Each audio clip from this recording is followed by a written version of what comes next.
Et là, je pense qu'on peut commencer. J'ai beaucoup plaisir à voir certains d'entre vous qui m'ont aidé, inspiré, stimulé dans certains travaux, en particulier ceux qui peuvent concerner Samuel Beckett, dont je vais parler ce soir.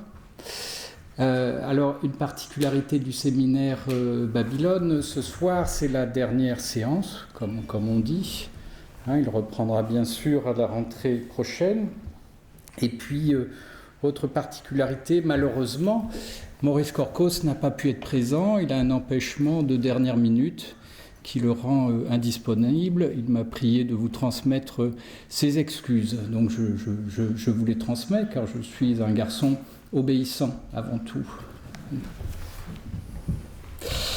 Alors, autre particularité pour moi ce soir, c'est d'être officiellement discuté par Marjorie Collin, qui est docteur en littérature et civilisation française à l'université Sorbonne Nouvelle. Marjorie Collin que j'ai rencontrée grâce à Marie-Bernard Couture, que je remercie aussi, voilà.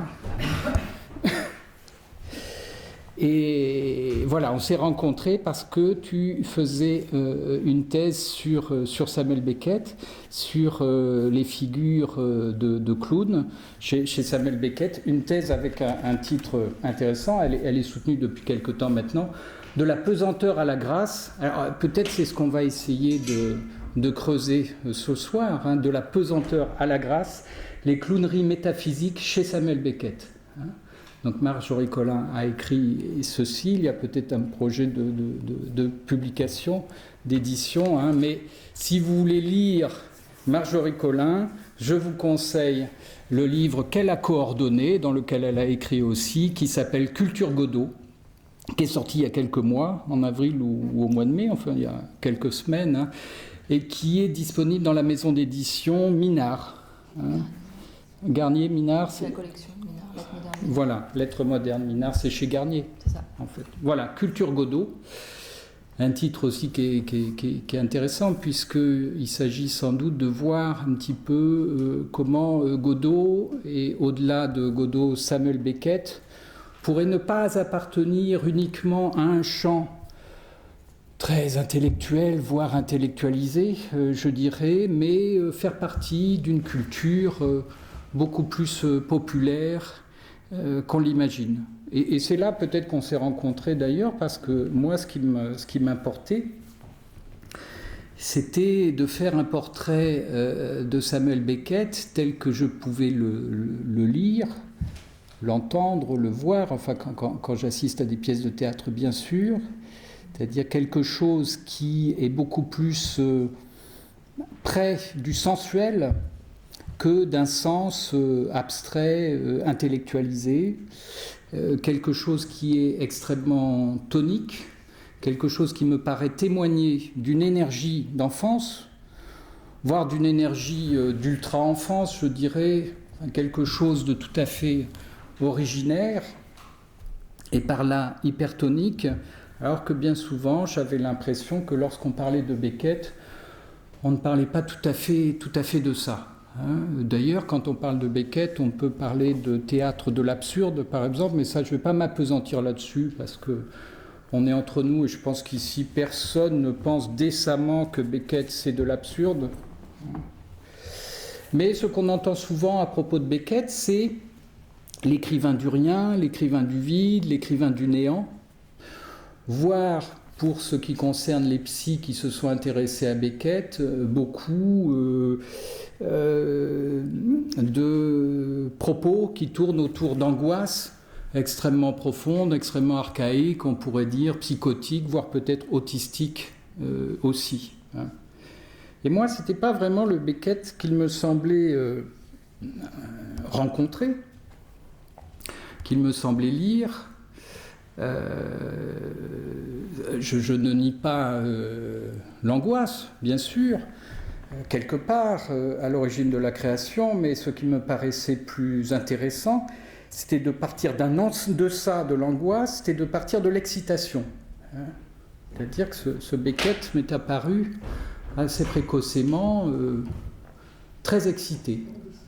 Très excité et peut-être dans un premier temps ne sachant pas très bien quoi faire de l'excitation qui l'animait, qui le remplissait, comment canaliser celle-ci, comment la regarder, cette excitation, comment la garder et la regarder sans se perdre aussi, sans être emporté par sa propre excitation. Bon, peut-être une image ou une sorte de vignette pour commencer. 1985, c'était il n'y a pas si longtemps que ça, 1985. Beckett, c'est vraiment notre contemporain, je crois. 1985, cette enquête du journal Libération. Tout le monde connaît sans doute cette histoire-là. Donc il y a Libération qui envoie une enquête par courrier à un certain nombre d'écrivains. La question est assez ouverte. Elle est courte mais ouverte, c'est pourquoi écrivez-vous ? C'est une invitation adressée à un certain nombre de créateurs, enfin d'écrivains en l'occurrence, pour qu'ils expliquent comme ça, noir sur blanc, quel est le moteur de leur écriture. Et vous connaissez sans doute la réponse de Samuel Beckett, qu'il n'adresse pas directement au journal Libération, qu'il envoie, je crois, sur une carte de visite, une petite carte de visite, à son éditeur, Jérôme Lindon, avec consigne de faire passer ça au journal Libération. Et sur la carte de visite, Jérôme Lindon va découvrir 3-4 mots, bon qu'à ça. Bon qu'à ça. Alors, je pars de là parce que il me semble que ce mot de Samuel Beckett, ce trait d'esprit, en 1985, est assez intéressant pour d'emblée donner une idée peut-être de ce que ça serait le style beckettien. Voilà. C'est-à-dire quelque chose qui peut sembler très simple, qui peut sembler un peu court, tenant sur une carte de visite, mais qui est en fait extrêmement dense, extrêmement condensé. Et combien finalement cet écrivain, alors que je parlais tout à l'heure de l'excitation, c'est-à-dire d'une quantité, combien cet écrivain a réussi à faire une qualité à partir de ces quantités en passant par le moins. Beckett a su, comme ça, passer par le moins pour dire plus. Voilà. D'une certaine manière, ça, c'est presque l'inverse de Louis-Ferdinand Céline. L'autre grand écrivain, si on veut comprendre l'espèce de fil électrique qui parcourt le XXe siècle, voilà, peut-être il faut lire Beckett et Céline, il y en a un qui passe par le moins pour dire plus, et il y en a qui passent par le plus pour parler de la quantité qui l'anime lui aussi. Donc bon qu'à ça. Et alors, si on peut dire quand même, pour revenir sur ces accusations de rien, de néant, de vide, être bon qu'à ça, c'est pas du tout être un bon à rien. C'est pas du tout la même chose. Quand il dit bon qu'à ça, évidemment, Samuel Beckett, parce qu'il s'y intéressait de près lui aussi, il pense peut-être, ce sont des références totalement intériorisées chez lui, alors peut-être n'y pense-t-il pas consciemment, mais à mon avis c'est à fleur d'esprit, probablement qu'il pense quelque part à la psychanalyse. Et qu'est-ce que c'est que le ça, ce chaudron d'excitation, cette base la plus proche du corps de la pulsion, voilà. Lui, il a su en faire quelque chose de tout à fait tourné, noir sur blanc, vers l'écriture. La quantité, l'excitation initiale, si vous voulez, c'est un blanc aveuglant. C'est la représentation qui s'embrasse d'elle-même. Il est sorti de cette tâche aveugle, Samuel Beckett, en noircissant du papier, en mélancolisant, en se déprimant, sans aucun doute, mais noir sur blanc. Il garde un lien avec l'excitation qui l'anime. Il est tout à fait capable de se griser à peu près jusqu'à la fin de sa vie, et surtout de témoigner en permanence de cette espèce de dressage de l'excitation. Avant de parler d'angoisse, qu'elle soit psychotique, autistique ou névrotique, que sais-je, moi ce qui m'a intéressé, c'est ce rapport extrêmement intime, extrêmement premier, extrêmement originaire à l'excitation. Et donc en quelque sorte, il me semblait qu'il fallait faire un portrait sensuel de Samuel Beckett. Et alors, en relevant ça, en faisant une sorte de portrait sensuel, en allant chercher un petit peu les racines toniques de la créativité beckettienne, en particulier ce fameux moment pivot qui est celui du changement de langue. Vous savez, Samuel Beckett, finalement, il accède à la célébrité à un âge relativement tardif. C'est avec la première de En attendant Godot, en 1953, à l'époque au théâtre Babylone, donc ça tombe bien qu'on en parle au séminaire Babylone. Donc 1953, mise en scène de Roger Blin, qui a été absolument séduit par ce texte, qui auparavant avait été publié par Jérôme Lindon sans recueillir trop de succès. Mais là, succès, fou, succès de scandale. D'un coup, Samuel Beckett accède à la célébrité, donc il a déjà 46 ans. Et il a déjà, évidemment, plus de 20 ans de tentatives, d'écriture, plus ou moins abouties, plus ou moins publiées, derrière lui. Alors, Samuel Beckett est célèbre d'un coup avec En attendant Godot, mais il est aussi célèbre, peut-être un petit peu en après-coup, pour avoir changé de langue. C'est-à-dire qu'après-guerre, dans ce qu'il va qualifier lui-même de frénésie d'écriture, entre les années 1945 ou peut-être plus précisément 1946-1950, il y a une espèce d'ivresse. L'ivresse chez Samuel Beckett, je disais, il grise quelque chose d'important là-dedans, mais il y a une espèce d'ivresse d'écriture. Donc il a à peu près la quarantaine. Ce sont les années qui suivent immédiatement sa guerre à lui, la Seconde Guerre mondiale. Et il écrit en français. Et il écrit en français comme libéré par ce choix d'une autre langue de composition. Puisque chacun sait ici que Samuel Beckett est irlandais et que le français n'est absolument pas sa langue maternelle. Alors, là aussi, première impression assez souvent évoquée sur ce choix de langue, un peu comme s'il fallait aller vers le rien, vers le néant. Encore une fois, Beckett changerait de langue pour fuir sa langue maternelle. Sous-entendu, dans cette langue maternelle, qu'est-ce qu'il y a ? Il y a l'empreinte de la première traductrice, l'empreinte de la première porte-parole, l'empreinte de la mère. Ça paraît très logique comme ça.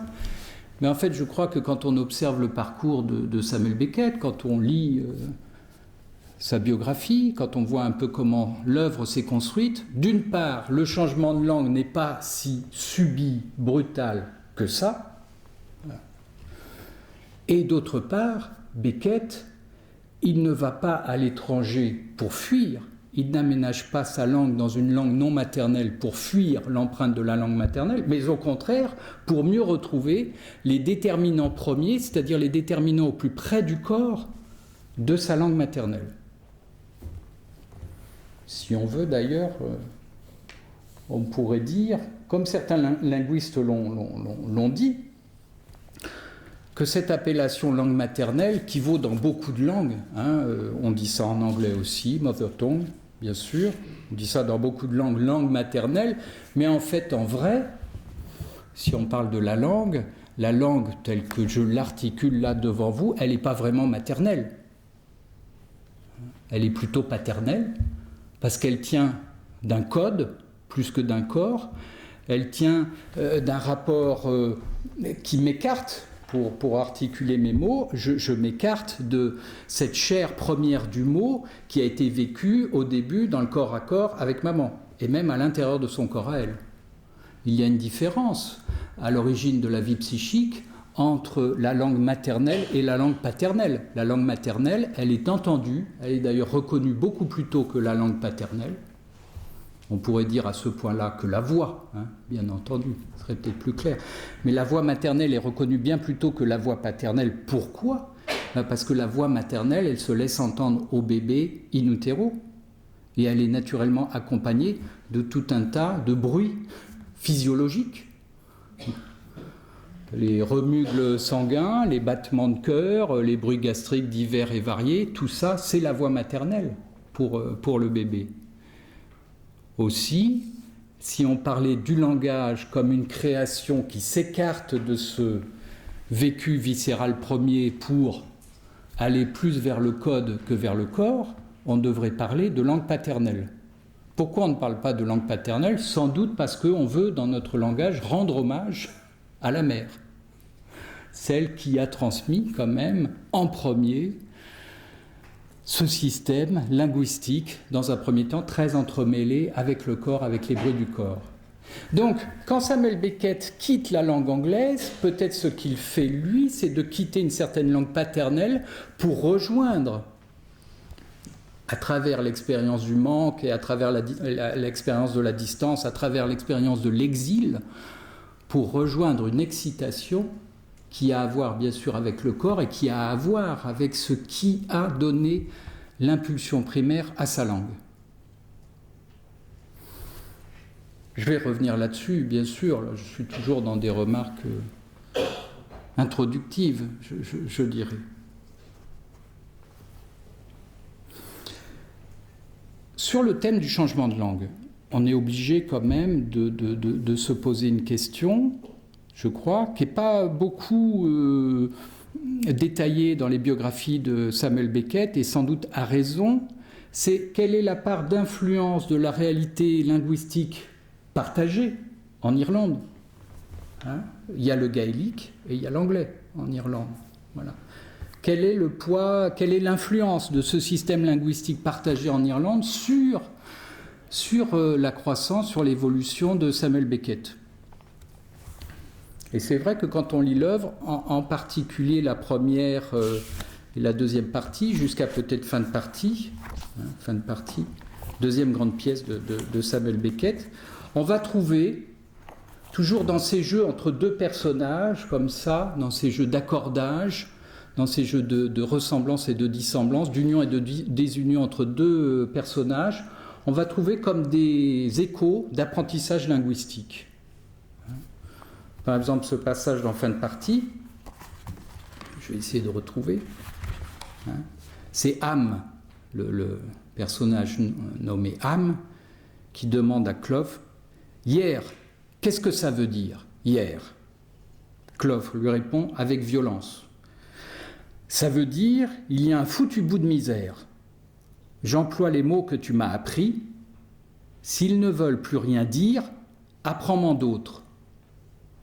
Ou laisse-moi me taire. » Est-ce que Samuel Beckett va vers le silence ? Est-ce qu'il veut se taire ? Première question. Est-ce qu'il lui importe uniquement de se mettre à distance d'un système comme ça, linguistique, appris plus ou moins au berceau ? Bon, ce passage pourrait nous donner, nous faire penser à ces deux hypothèses, qui sont sans doute pas suffisantes. La phrase de Clough, « J'apprends les mots que tu m'as appris. S'ils ne veulent plus rien dire, apprends-m'en d'autres. » Cette phrase de Clough est presque une citation d'un passage de Shakespeare dans La Tempête. Un passage qui traduit bien, enfin qui rend absolument exemplaire la révolte du colonisé par rapport au colonisateur qui lui a appris la langue.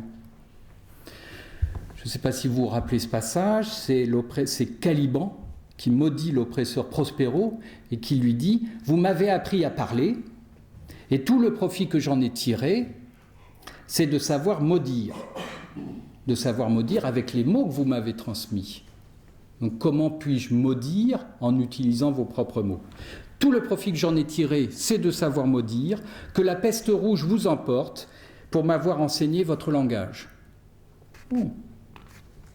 Alors voilà une rébellion qui effectivement définit l'espèce de régulier paradoxe du colonisé, celui de pouvoir se révolter qu'avec la langue apprise par l'oppresseur, celui de devoir utiliser la langue de l'asservissement. Encore une fois, est-ce qu'il y a ça comme moteur de la créativité beckettienne? Peut-être bien, parce qu'en plus cette espèce de révolte de Caliban fait penser à une phrase qui est exemplaire d'agressivité dans l'Innommable. Je vous la donne. Pensez à ce segment de Shakespeare. Dans l'Innommable, m'avoir collé un langage dont ils s'imaginent que je ne pourrai jamais me servir sans m'avouer de leur tribut. La belle astuce. Je vais le leur arranger, leur charabia, auquel je n'ai jamais rien compris du reste, pas plus qu'aux histoires qu'ils charrient comme des chiens crevés. Ça, c'est un passage assez marquant de l'Innommable. L'Innommable étant peut-être un des moments, tu me diras ce que tu en penses, Marjorie, mais un des moments où l'agressivité beckettienne se démontre vraiment à plein. À plein. Je reviendrai là-dessus. Alors voilà, est-ce qu'il y a chez Samuel Beckett une sorte de révolte du colonisé qui le pousserait à aller vers un système langagier, linguistique autre? Eh bien, peut-être.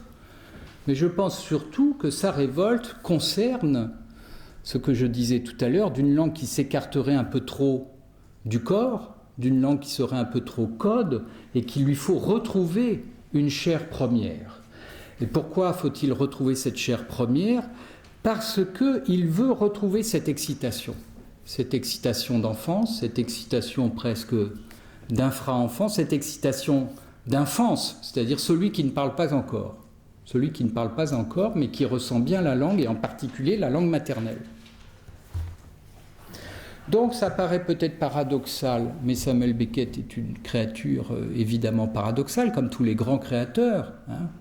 Il va le plus loin possible, il va changer le plus possible de langue pour retrouver une réalité première de sa langue à lui, et en particulier de ses interactions primaires, ce qui déjà aide à comprendre qu'au bien, par la langue, il va retrouver la voix pour creuser les racines précoces du sentiment d'identité et tous ces jeux d'emboîtement, désemboîtement, d'accordage que se permettent les parents avec leurs petits.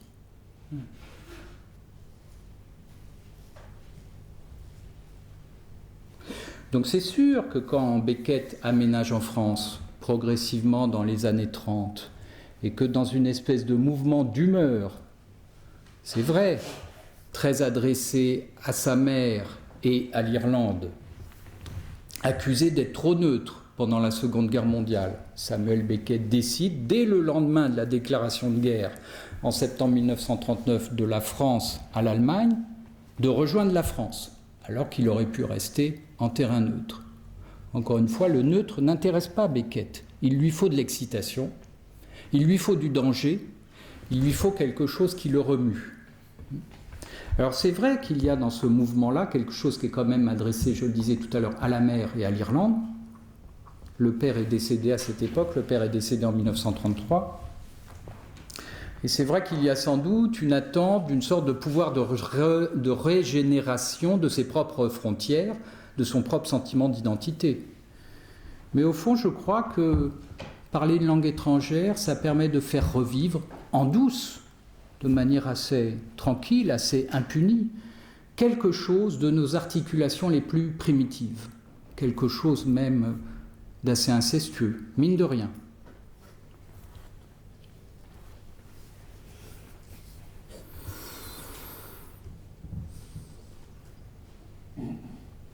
Beckett fut un enfant, peut-être on peut le dire comme ça aussi, Samuel Beckett fut un enfant singulier, quand même. Il est donc né un 13 avril, un vendredi 13 avril 1906. Qu'est-ce que c'est que ça, le 13 avril, le vendredi en plus? C'était un vendredi saint. Pas seulement le vendredi 13, mais ce vendredi d'avril qui est le vendredi saint. Ce qui noue d'emblée sa naissance dans une espèce de mythologie comme ça, d'identification christique possible, et surtout d'attente de résurrection. Mourir, partir, s'exiler pour revivre.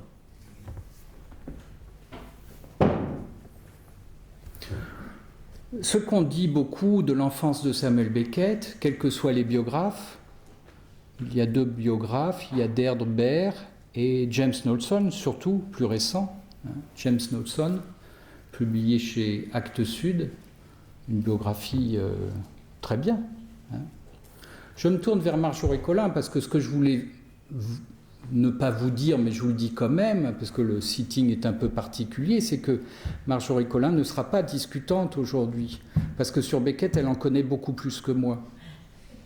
Donc je ne peux pas décemment avoir un discutant plus compétent que moi.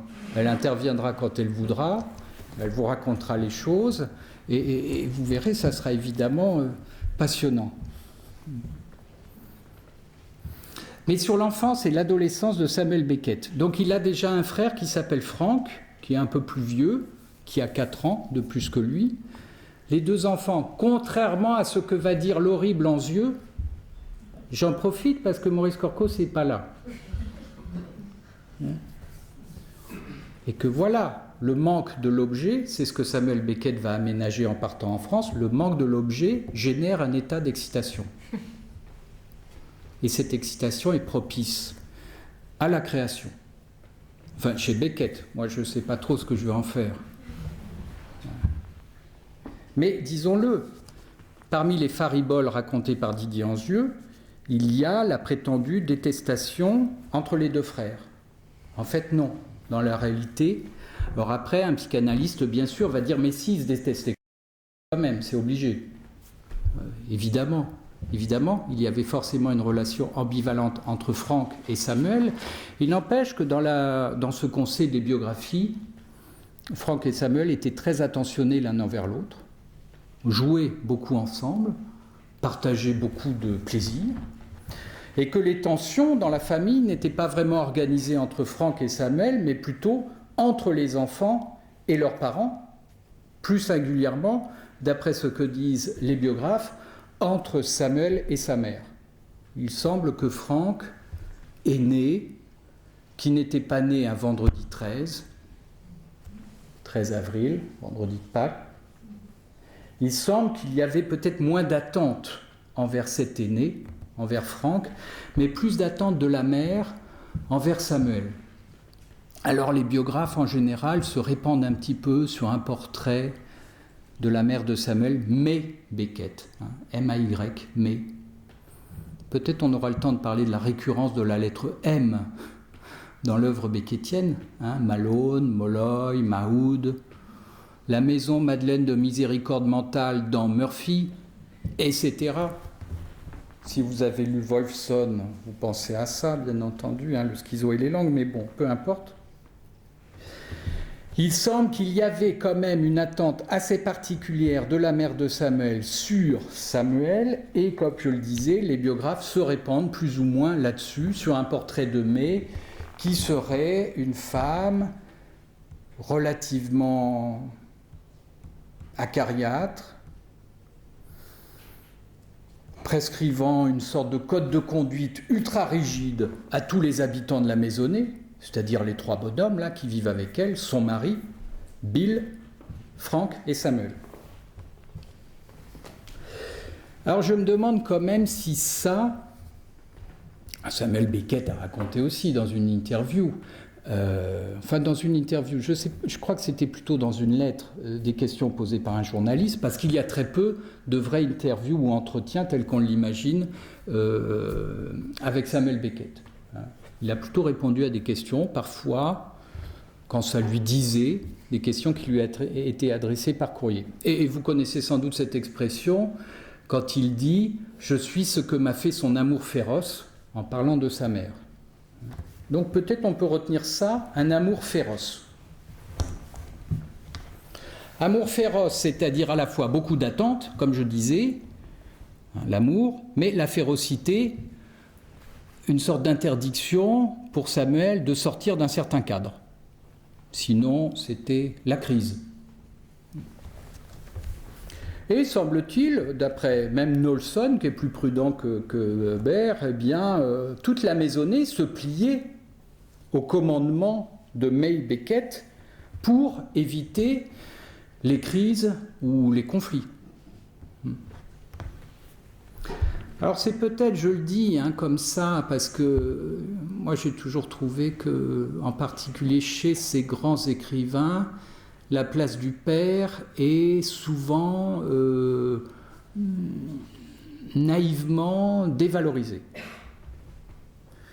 Et que dans un couple, ma foi, il y a peut-être bien deux responsables à ce climat de tension, à ce climat d'accordage un peu mécanique, un peu opératoire, qui pour le coup pourrait manquer de chair affective, si ce n'est les explosions de colère. Et que le père de Beckett, Bill, c'est un bonhomme assez singulier aussi finalement.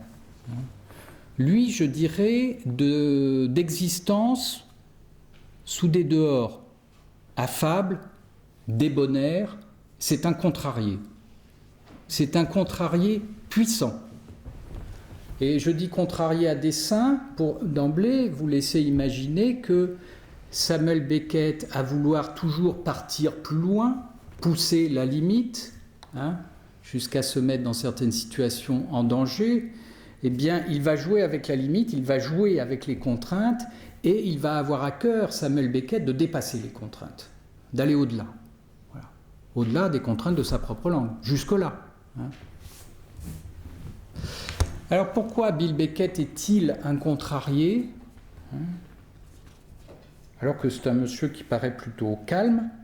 Il paraît que ces derniers mots, je dis comme ça vient, c'est-à-dire c'est dans le désordre, je compte sur vous pour suivre, il paraît que ces derniers mots, en 1933, au mois de juin 1933, après un deuxième accident cardiaque qui l'avait laissé quelque temps alité, il a eu la force d'articuler quelques mots qu'il a réservés pour son fils Samuel, et ces mots c'était « fight, fight, fight ».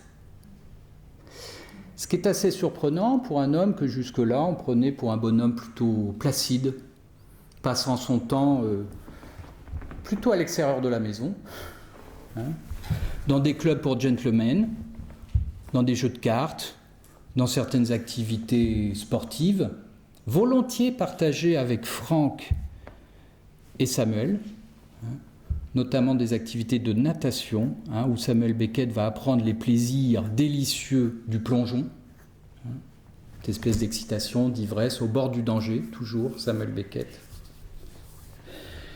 Et un monsieur qui pouvait surprendre son entourage quand même la nuit en s'amusant à mettre le feu au genêt de la lande irlandaise. Ça, c'est décrit dans quelques textes plutôt tardifs de Samuel Beckett. Petit, enfant, il regardait son père aller faire sa promenade et s'amusait à mettre le feu au genêt dans la nature. Voilà. Et puis, parfois, quelques explosions de colère, tout à fait éruptives et curieuses. Alors les biographes en évoquent quelques-unes. La plus souvent répétée, c'est tout à trac, un jour, le père Beckett qui balance un chat du 3e ou 4e étage, comme ça, sans aucune raison apparente. Et je crois que le chat est retombé sur ses pattes, mais j'en suis pas sûr. En tout cas, un type plutôt calme, plutôt à l'extérieur, ayant des danseuses, semble-t-il, et puis à certains moments, comme ça, comme trop contraint, laissant exploser une colère. Alors peut-être c'est une amie de la famille qui donne la clé au biographe James Knowlson quand elle dit que Bill a eu son premier amour détruit. Que s'est-il passé? C'était avant qu'il rencontre May Beckett. Bill, jeune homme, plutôt fringant, plutôt issu d'ailleurs d'une très bonne famille de Dublin.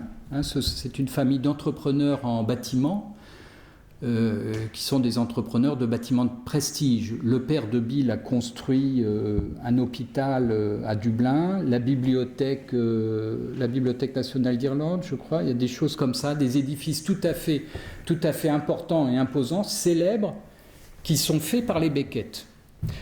Donc Bill n'a pas vraiment besoin d'aller très longtemps à l'école. il va reprendre l'entreprise de ses parents, c'est ce qu'il va faire. Lui va faire beaucoup moins de réalisations prestigieuses. Et au début de sa vie d'adulte, ce protestant bontin va s'enticher d'une jeune catholique. Et c'est la passion.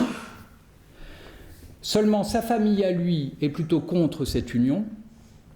Et surtout, semble-t-il, la famille de la jeune catholique s'oppose aussi extrêmement vigoureusement à l'union de Bill avec cette jeune femme. Le père de cette jeune fille, comme je disais, lui oppose un refus catégorique, de vive voix. Bill en conçoit un grand accablement, à ce point qu'il est hospitalisé pour dépression. Et qui rencontre-t-il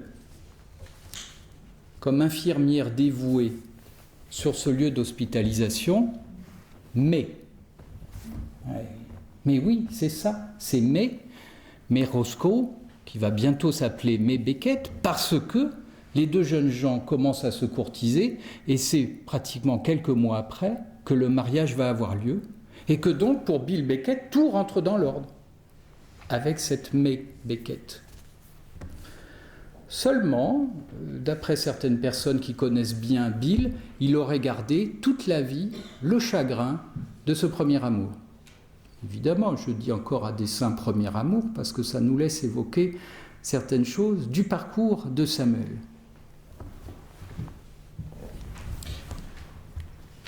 Du côté du père, on pourrait creuser encore la piste, c'est-à-dire que les Beckett viennent d'une famille française, huguenote, qui quitte Paris dans le courant du XVIIe siècle pour se rendre en Irlande.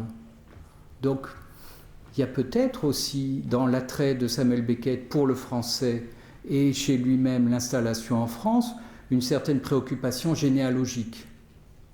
En tout cas, je pense que l'espèce de chose mystérieuse qui, à certains moments, obscurcissait le regard placide du père a dû beaucoup jouer chez Samuel Beckett pour entraîner là aussi une pensée, une intelligence ayant envie d'aller au-delà des contraintes, de voir plus loin, de dépasser l'apparence des choses telles que père et mère s'étaient entendus pour lui donner.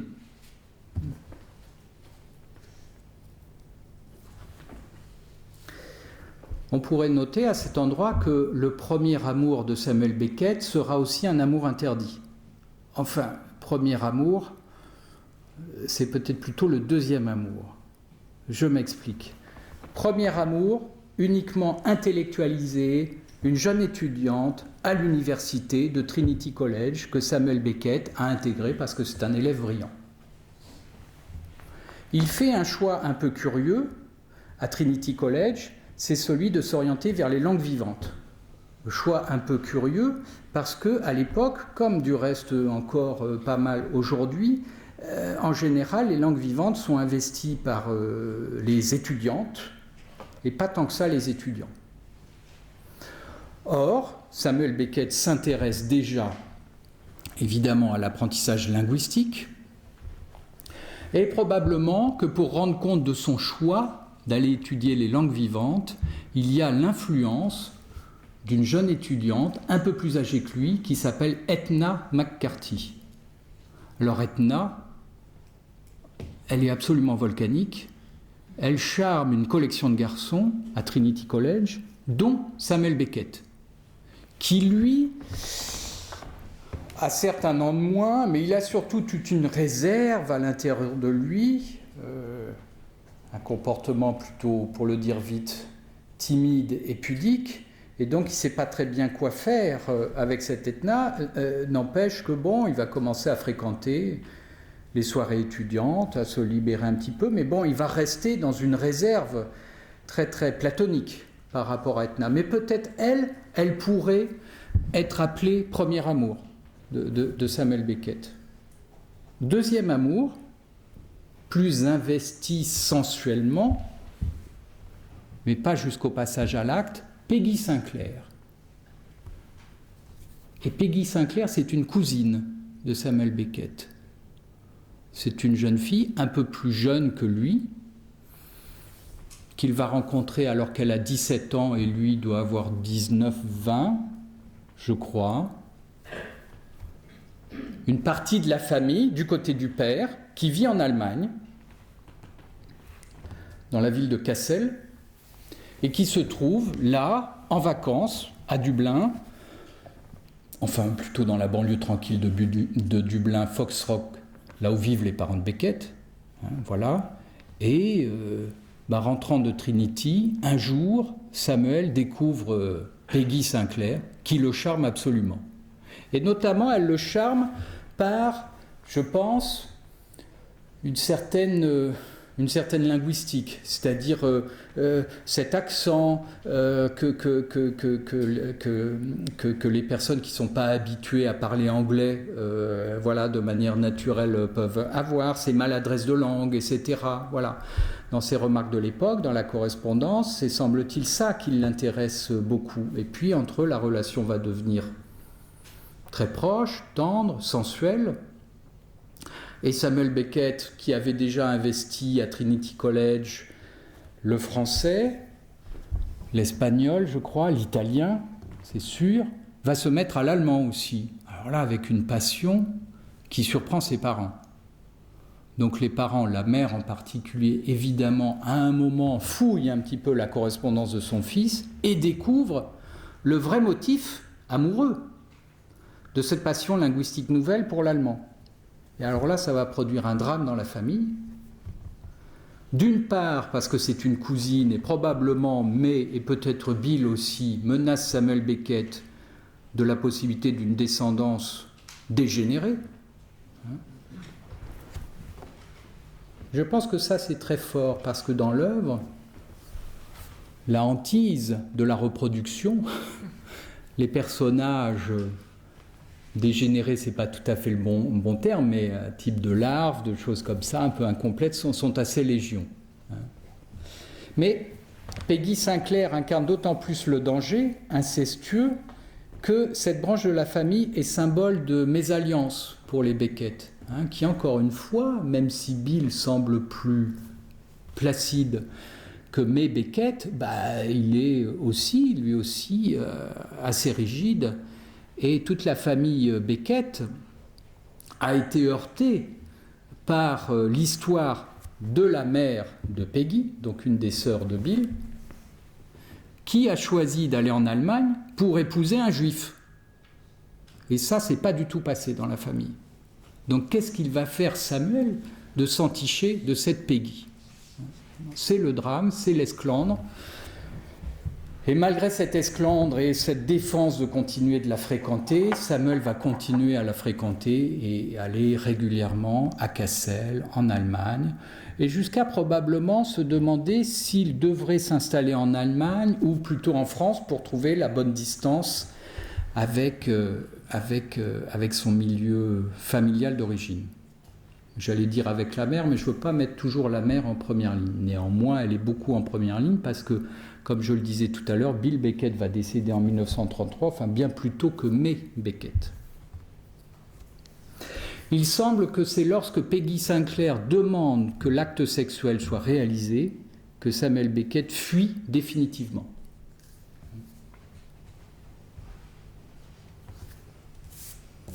Et donc rentre, plus ou moins la queue entre les jambes, à Dublin.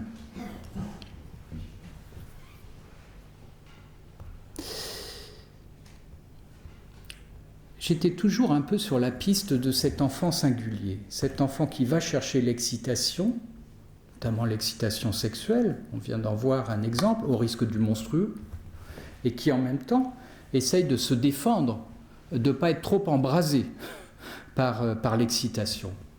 Et la première défense, c'est vrai, c'est la fuite, c'est l'évitement, mais il y retourne quand même. Comment il canalise cette excitabilité lorsqu'il est petit? Samuel Beckett aura le prix Nobel en 1969, je crois. Il va faire le même coup que pour l'enquête de Libération, il ne répond pas directement. Il envoie son éditeur chercher le prix Nobel à sa place. Peut-être on viendra là-dessus. c'est pas tant qu'il se juge supérieur ou inférieur aux honneurs, c'est que je crois que Samuel Beckett s'est construit à côté de tout ça. Il est à côté et ça lui importe absolument aucunement d'aller chercher des honneurs. Mais bon, c'est un prix Nobel qui est peut-être le seul prix Nobel de littérature à avoir été champion de boxe, mi-lourd, au lycée, dans un cercle lycéen, mais quand même, ce Samuel Beckett qu'on prendrait pour un intellectuel ascétique, quelqu'un comme ça qui va vers le neutre, vers la sécheresse, ça a été quand même un grand sportif et quelqu'un qui va au contact et qui est plutôt extrêmement remuant même, je dirais. Donc il a été champion de boxe dans un cercle lycéen, il a été extrêmement bon joueur de rugby, il a été très bon joueur de cricket aussi. Le cricket, ça c'est peut-être un petit peu autre chose, mais ça peut être aussi assez physique.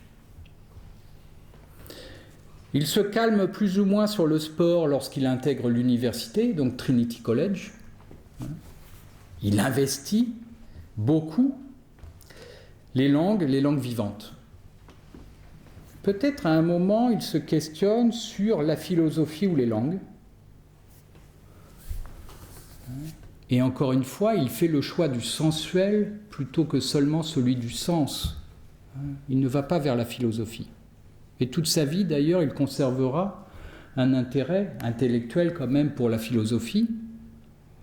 Beaucoup de ses premiers livres seront truffés de références à des systèmes philosophiques, mais au fond, c'est pas ça qui le fait vraiment vibrer. Il lui faut une autre vibration, beaucoup plus sensuelle, beaucoup plus vivante que des systèmes théoriques, intellectuels, spéculatifs. Donc c'est Edna McCarthy, elle le fait vibrer. C'est aussi un professeur, un homme à Trinity College, qui s'appelle Thomas Rudmose Brown, qui va être un grand influenceur de Samuel Beckett, qui est quelqu'un qui n'est pas très connu bien sûr de nos jours, mais qui à Trinity College a une réputation énorme, qui a notamment publié un important ouvrage, un traité de littérature comparée entre la versification française et la versification anglaise. Donc lui, il s'intéresse comme ça, Rudmose Brown, beaucoup à la littérature française. Et je pense qu'il n'est pas exagéré de dire que cet enseignant va séduire Samuel Beckett. Et même qu'à regarder un peu la biographie, on se demande qui séduit le plus Beckett. Si c'est l'enseignant homme ou si c'est Edna McCarthy.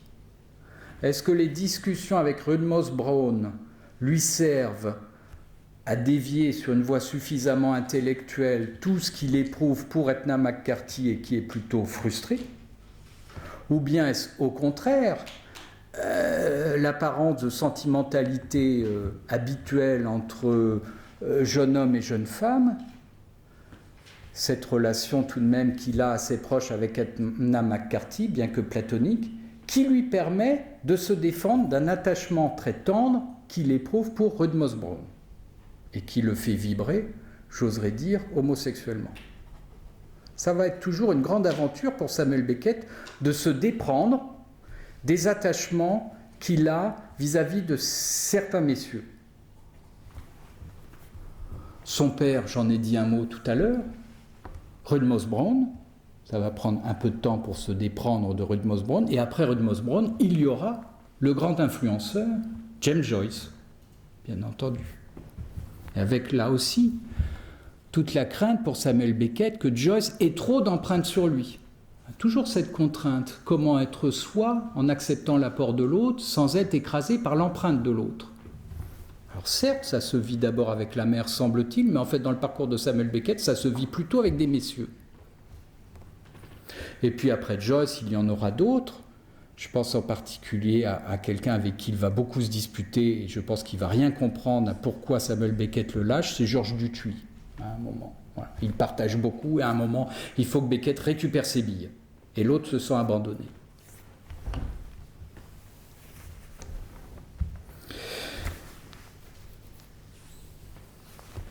Il y a une sorte d'identification de Beckett à Rudmose Brown, notamment lorsqu'il devient à Trinity College secrétaire de la bibliothèque de langue vivante. C'est-à-dire qu'il devient lui aussi entremetteur, passeur de livres. Et puis, comme Rudmose-Browne, il se tient à un lieu de passage très fréquenté par Edna McCarthy. Mais au bout d'un moment, cette circulation des affects, des tensions, des relations entre Rudmose et Edna ne suffit pas. Il faut adjoindre un troisième personnage. Ce troisième personnage, ça sera une prof d'italien, choisie à l'extérieur de Trinity, qui s'appelle Bianca Esposito. Et avec ces trois personnages, sans doute que Samuel Beckett va à peu près parfaitement, pendant un certain temps, équilibrer l'espèce d'avidité relationnelle qu'il a. Il ne va pas trop en confier à l'un, il ne va pas trop se mettre dans la dépendance de l'un, parce qu'il y a toujours un autre à aller voir. Et Bianca Esposito va avoir un rôle, elle aussi, crucial dans cette espèce de... Ce que je vous décris là, c'est comment ça commence à constituer un terreau créatif, ce que fréquente Samuel Beckett. Bianca Esposito, prof d'italien, va avoir un rôle très important parce qu'elle va le diriger vers la Divine Comédie de Dante, qui va constituer une des sources d'inspiration très colonne vertébrale de l'ensemble de l'œuvre beckettienne.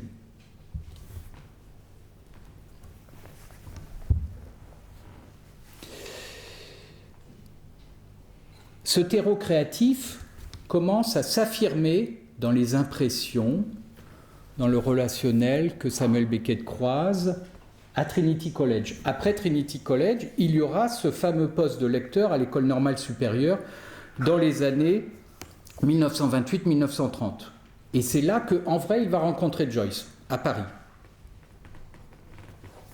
Il va retrouver de l'irlandéité parce qu'il est à l'étranger, incarné par Joyce.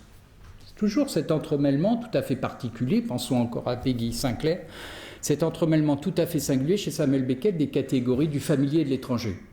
Ça s'embrouille toujours chez lui.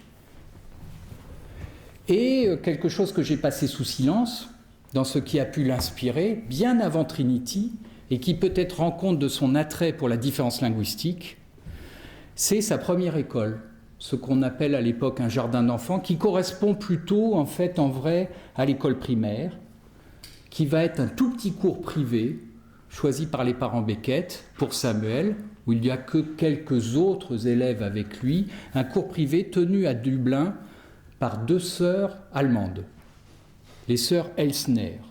J'allais presque dire les fameuses sœurs Elsner, non pas qu'elles soient connues, mais elles vont réapparaître de temps en temps dans l'œuvre, en particulier dans Molloy.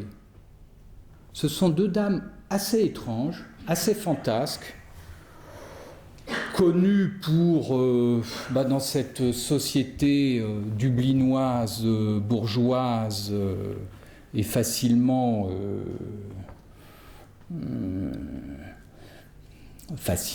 faisant facilement des commentaires, des commérages sur les uns et sur les autres, le fait que les deux sœurs soient célibataires, déjà, ça pose question.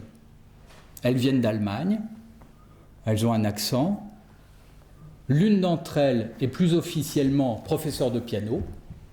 Et je pense que Beckett, voilà, dès le jardin d'enfants, l'école primaire, il entend parler, évidemment anglais, avec un accent allemand, parfois allemand, tout en entendant du piano. Et je pense que ça, déjà, ça nourrit quelque chose en lui, du côté de la langue, c'est aussi peut-être cette espèce de polysensorialité du mot. Le mot n'est pas qu'un code rigide, le mot peut être encore enrichi sensoriellement. Voilà. Par des accents, par la musique. C'est la musique de la musique à travers la langue à travers la musique, etc. Et c'est ça que Beckett rencontre dans cette école primaire, avec les deux sœurs Elsner, l'une prof de piano, l'autre qui va lui donner ses premiers cours de français. Après, il y aura le lycée, en internat, Samuel Beckett plutôt tranquille, et puis Trinity, où là, il affirme, et on pourrait dire finalement qu'il confirme son goût pour la linguistique. Et les sœurs Elsner sont en fait trois. Il y en a deux à Dublin, mais il y en a une... Enfin, les trois sont à Dublin. Il y en a deux qui s'occupent de ce petit cours privé et une troisième qui travaille avec la prof d'italien Bianca Esposito. Donc vous voyez, Beckett, il part, il rencontre des nouvelles personnes, mais c'est toujours en retrouvant quelque chose. Voilà. Effectivement, auprès de Bianca Esposito, il retrouve la troisième sœur Elsner. Bon, voilà. Alors,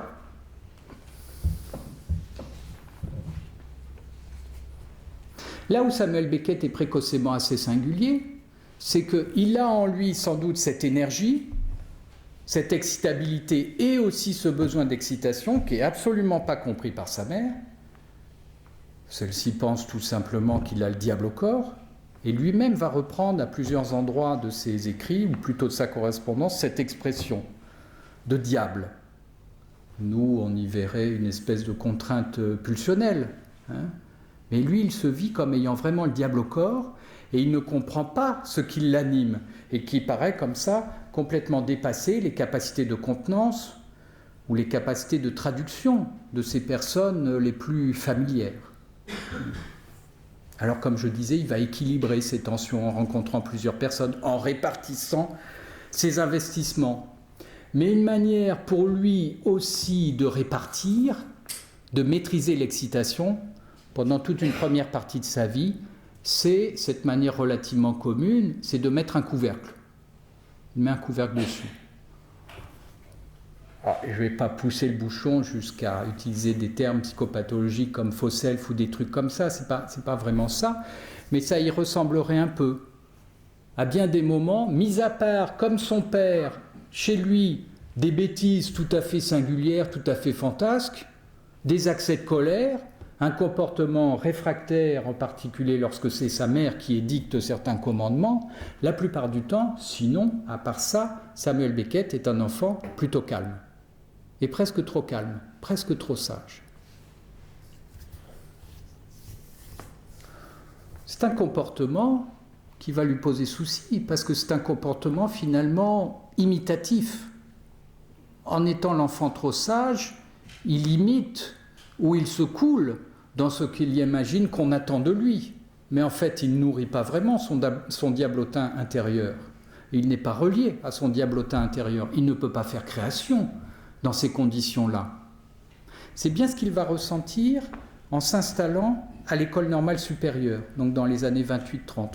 Quand Trinity College lui propose d'être lecteur d'anglais à l'école normale supérieure, évidemment, il se débrouille, il accepte avec empressement, parce qu'il y voit le moyen de mettre de la distance entre lui et son environnement familier, Dublin, et puis surtout de connaître quelque chose qui existe à Paris et qui n'existe pas en Irlande du tout à cette époque, une espèce d'émulation éditoriale, d'émulation artistique tout à fait certaine.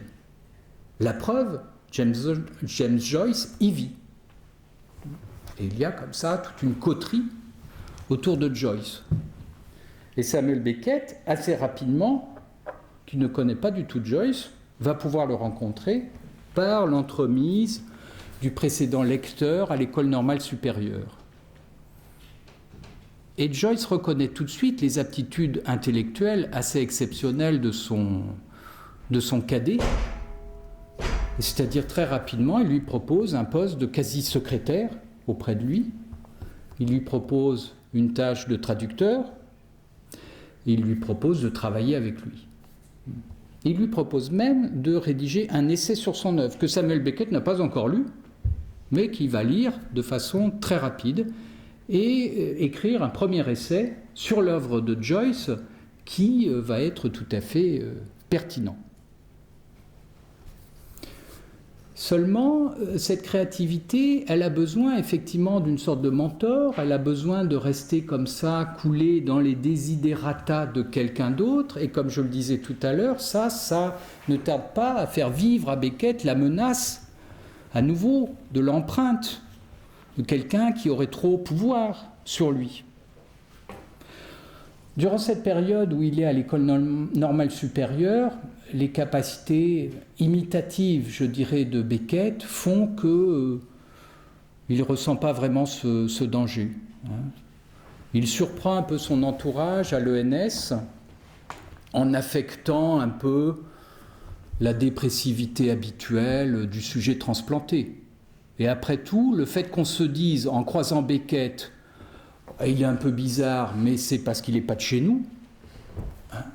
ça lui donne une légitimité à sa bizarrerie. Et quelque part, cette légitimité commence un peu à l'apaiser, à le soigner. Mais néanmoins, il faut pouvoir dépasser cette espèce de caractérisation imitative du comportement un peu décalé du transplanté. Il y a une série de scènes qui sont assez drôles et en même temps qui pourraient être pathétiques et en même temps qui peuvent être clownesques et qui trouveront leur dérivée dans l'œuvre.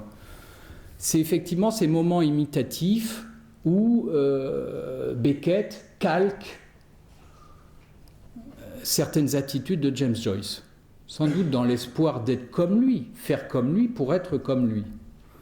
Et ceci prend un tour assez volontiers grotesque, comme lorsque Samuel Beckett s'achète les mêmes souliers que Joyce. Le problème de Samuel Beckett, c'est que c'est quand même un grand échalas irlandais. Je ne sais pas précisément combien il mesurait, mais en tout cas, il dépassait de plus d'une tête James Joyce. Et question pointure, c'était un peu la même chose. Je ne pourrais pas dire que des pieds, il dépassait d'une tête les pieds de Joyce. Ça ne marche pas comme ça, mais au moins, il y avait 2-3 pointures de différence. Et Samuel Beckett s'était acheté les mêmes souliers vernis pointus que Joyce, rigoureusement les mêmes, c'est-à-dire avec la même pointure. Ce qui l'a obligé à marcher comme ça toute la journée avec une douleur croissante, dont il se plaignait, dont certains amis tout à fait introduits aussi dans la coterie joycienne se moquaient, et étaient un peu jaloux d'ailleurs de la place que pouvait occuper Samuel Beckett, donc ils s'en moquaient d'autant plus. Ça dure quand même quelques mois cette histoire des souliers. Et un jour, les souliers explosent, il y en a un d'entre eux qui explose sur le boulevard Saint-Michel, et Beckett écrit à son grand ami McGreevy, celui qui lui avait laissé le poste à l'ENS, il dit « Quel soulagement !» Soulagement. Alors, bon, est-ce que c'est ça quand on est né le vendredi 13 avril 1906? Est-ce qu'on s'habitue à devoir marcher sur un chemin de croix, en attente peut-être d'une résurrection? Sans doute pas, c'est pas si simple. Moi, je crois qu'avec ces deux souliers, Samuel Beckett marche avec une logique de coup double. On pourrait dire double contrainte, je dirais plutôt coup double pour montrer que Samuel Beckett, il veut être gagnant-gagnant. Comme disent les politiques maintenant, gagnant-gagnant. C'est ça qui guide Samuel Beckett. Avec ses deux souliers trop étroits, il marche d'une part avec l'idée qu'il a les mêmes chaussures que Joyce, donc peut-être a-t-il le même talent, et d'autre part, il entretient une sensation douloureuse qui, à chaque instant, lui fait vivre qu'il n'est pas Joyce et qu'il n'est pas pris, lui, dans les mêmes... qu'il n'est pas pris totalement par Joyce. D'ailleurs, quel infini soulagement, sans doute, quand Samuel Beckett enlève ses chaussures le soir. Il y a une scène comme ça dans Godot, je crois que c'est Estragon, qui enlève ses bottines et qui évoque son immense soulagement à avoir enfin enlevé ses chaussures. Donc la scène va revenir de temps en temps dans l'œuvre, mais elle va être relativement constante, cette scène dans l'œuvre, à travers toutes ces images de contenants très très serrés, qui tiennent la créature beckettienne. Alors ces contenants, on peut penser aux souliers, on peut penser aussi à la manière dont le père se contenait en permanence. Voilà. La grande question, c'est comment avoir ses propres chaussures. En gros, c'est la grande question de Samuel Beckett, qui va prendre du temps. Comment trouver son propre style, tout en restant lui-même. Et lui-même, ça veut dire, je pense qu'il le sent assez vite, cette envie de creuser. Joyce s'est élevé. En vrai, il serait ridicule de prétendre jouer sur le même territoire que Joyce, ce serait perdu d'avance. Du reste, la critique a été très dure envers Samuel Beckett lorsqu'elle a lu ses premiers essais littéraires, parlant avant tout parce qu'elle savait, la critique, que Beckett était proche de Joyce, parlant d'imitation servile et assez incohérente de James Joyce. Je cite un journaliste de l'époque. Il fallait que Beckett trouve son propre style et ne veuille pas rivaliser, au fond, sur le même terrain que celui de Joyce. Donc là où Joyce est élevé, Beckett va creuser. Il va aller plus profond. Et plus profond vers quoi? Moi, je crois vers ces espèces de précurseurs corporels de la langue. Comment les atteindre? Je donnais la clé tout à l'heure, selon moi, c'est changer de langue. c'est adopter une autre langue, la langue française.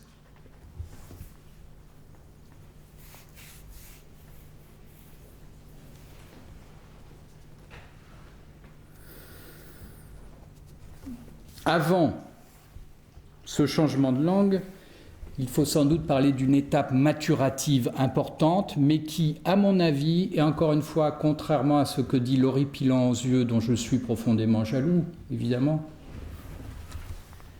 la psychanalyse avec Bion, évidemment. Ça fait rêver tout le monde. 1934-1936, Samuel Beckett fait une psychanalyse avec Wilfrid Bion. Mais pourquoi ça fait rêver tout le monde? Pour deux raisons, à mon avis. Première raison, suspense. Première raison, c'est-à-dire que ce qu'on va savoir, c'est que comme s'il y avait une même graine qui allait donner naissance à deux végétaux qui vont pousser en s'écartant, les deux bonhommes vont avoir un vocabulaire, des concepts étonnamment communs. Alors qu'ils se rencontrent au seuil de leur œuvre respective, leur œuvre poussant va articuler des choses qui se ressemblent étrangement, bien que chacun a son vocabulaire propre. Le vocabulaire de Beckett n'est pas celui de la psychanalyse, le vocabulaire de Bion n'est pas celui de la littérature. Néanmoins, les articulations entre les deux sont absolument étonnantes. Par exemple, ce que Bion appelle les éléments bêta, c'est-à-dire ces impressions sensorielles insuffisamment digérées, codées psychiquement, et qui, moins elles sont codées, plus elles font peser une menace sur le sentiment d'identité. Eh bien, on trouve ça aussi chez Beckett, ces impressions sensorielles, diffuses, permanentes, qui semblent peser sur le sentiment d'identité. Le concept de terreur sans nom, chez Bion, trouve quantité d'illustrations chez Samuel Beckett, des terreurs qui échappent à la langue, qui sont engrammées, encaissées, alors qu'on ne peut rien en dire, mais tout s'en représenter. Menace d'effondrement. Différentes choses comme ça qui sembleraient témoigner d'une sorte d'inspiration commune. Donc première raison pour laquelle cette rencontre quand même Beckett-Bion est fascinante. 1934-1936 encore. Et deuxième raison, à mon avis, pour laquelle c'est fascinant, c'est parce que ni Beckett ni Bion n'ont dit quoi que ce soit de cette expérience-là. Tous les deux ont été mutiques sur cette expérience. Beckett a pu parler un peu de l'analyse, comme ça, a pu parler de certains concepts, mais pas de son analyse avec Bion. Et Bion n'a jamais parlé de Beckett. Il paraîtrait qu'évidemment, quelques psychanalystes ont demandé à Bion, alors Beckett, c'était comment? Alors là, je vais vous parler de l'homme qui a vu l'homme qui a vu l'homme, donc c'est pas très fiable tout ça. Mais il paraîtrait que André Green aurait demandé à Wilfrid Bion ce qu'il avait pensé de Beckett, et Bion lui aurait dit « j'ai rien compris ». Modestie. Mais on pourrait penser que Bion n'y a pas compris grand-chose. On pourrait, j'utilise le conditionnel. La psychanalyse de Beckett par Bion, c'est, je le redis, 1934-1936. C'était des temps encore peut-être un peu héroïques de la psychanalyse, c'est-à-dire Bion s'était lancé psychanalyste à la Tavistock Clinic, psychanalyste apprenant, apprenti psychanalyste, sans avoir encore fait sa psychanalyse. Premier point de détail, qui n'est certainement pas un point de détail, sur une certaine naïveté, je le dis avec modestie, j'espère, mais sur une certaine naïveté du futur Bion. Bion, il va commencer une psychanalyse, comme chacun sait, avec John Rickman, en 1937. Si ça se trouve, c'est la psychanalyse de Beckett qui a forcé Bion à faire enfin une psychanalyse. Et puis après, il va faire sa fameuse analyse avec Melanie Klein en 1945. Et les premiers grands textes de Bion, Réflexions sur les petits groupes, c'est 1960. À cette date-là, on est déjà loin de Godot. Et on est surtout loin très loin du premier essai d'importance de Samuel Beckett, qui est un essai consacré à Proust, qu'il va publier en 1931, donc quelques années avant sa psychanalyse. Essai qui parle beaucoup de psychologie, et en particulier d'une notion que Bion va explorer, qui est la notion du négatif. Donc, si on regarde les dates de publication, on pourrait presque avoir l'impression que c'est Bion qui va s'inspirer de Beckett, plus que Beckett va s'inspirer de la psychanalyse.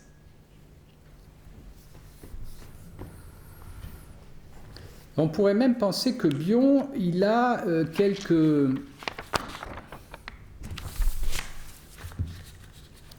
Oui, peut-être, je le dis bien sûr de façon, j'espère, pas trop présomptueuse, mais que Bion a encore quelques immaturités du côté du négatif. Vous savez ce que c'est le négatif pour Bion, pour les psychanalystes. Je veux parler du bon négatif. Le bon négatif, c'est ce qui permet précisément, j'ai ouvert avec ça, de transformer la quantité en qualité. C'est-à-dire qu'à la base de la pulsion, il y a l'excitation. Il y a le corps, il y a les stimuli corporels. Ça, c'est une quantité. Pour arriver à la représentation, c'est-à-dire faire une analyse ou se raconter une histoire ou avoir des représentations psychiques, cette quantité, il faut la filtrer, il faut la tamiser, il faut la transformer. Et contrairement à ce qu'on dit souvent, la pulsion, ce n'est pas l'excitation. La pulsion, c'est ce chemin-là. C'est ce chemin que le corps impose à l'esprit pour arriver à des représentations. Et ce chemin, c'est un processus de filtration, de tamisage, de bon négatif. Et Bion, ce qu'on sait, c'est qu'il va beaucoup théoriser le négatif après cette psychanalyse avec Samuel Beckett, mais il va faire des espèces de choses qui peut-être à l'époque pouvaient se faire, mais il va, du côté du cadre qui doit poser du négatif, c'est-à-dire des limites, il ne va pas tout à fait respecter ça avec Samuel Beckett. Par exemple, il va inviter Samuel Beckett à des soirées. Il va notamment l'inviter à une fameuse conférence de Jung, qui a lieu à Londres. Je pense que Bion est assez rapidement séduit par son analysant. Et que Samuel Beckett est tout à fait capable d'induire, de provoquer ce genre de séduction, de mouvement qui entraîne un mouvement de trop près et qu'au bout d'un moment, encore une fois, Samuel Beckett, il récupère ses billes. Donc, quand même, après presque 2 ans d'analyse, Samuel Beckett, pratiquement du jour au lendemain, décide de retourner chez sa mère et de quitter son analyste. Est-ce que j'ai ça, moi, Marjorie? Oui.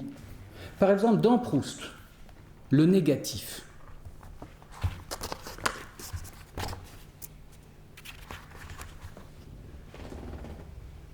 Ça serait étonnant que Bion n'ait pas regardé ce livre publié par son analysant. Enfin, moi, je veux dire, je suis un analyste qui commence, qui débute, je reçois quelqu'un qui a écrit des livres, je regarde un peu ce qu'il a écrit.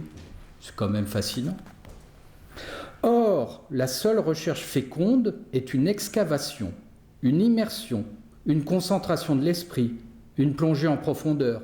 L'artiste est certes actif, mais d'une manière négative. Il se dérobe à la vanité des phénomènes situés à la circonstance périphérique. Il se laisse attirer jusqu'à l'œil du cyclone. L'œil du cyclone, Samuel Beckett, encore une fois, et il va chercher ce grand chambardement.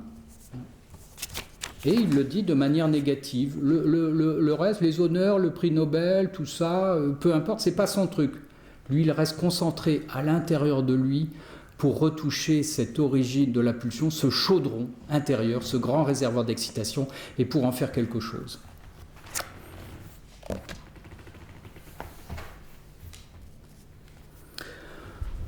Ce qui va être très intéressant avec Samuel Beckett, c'est finalement comment il est un peu cet explorateur Ulysse qui accepte de se faire ligoter au mât pour pouvoir mieux écouter le chant des sirènes.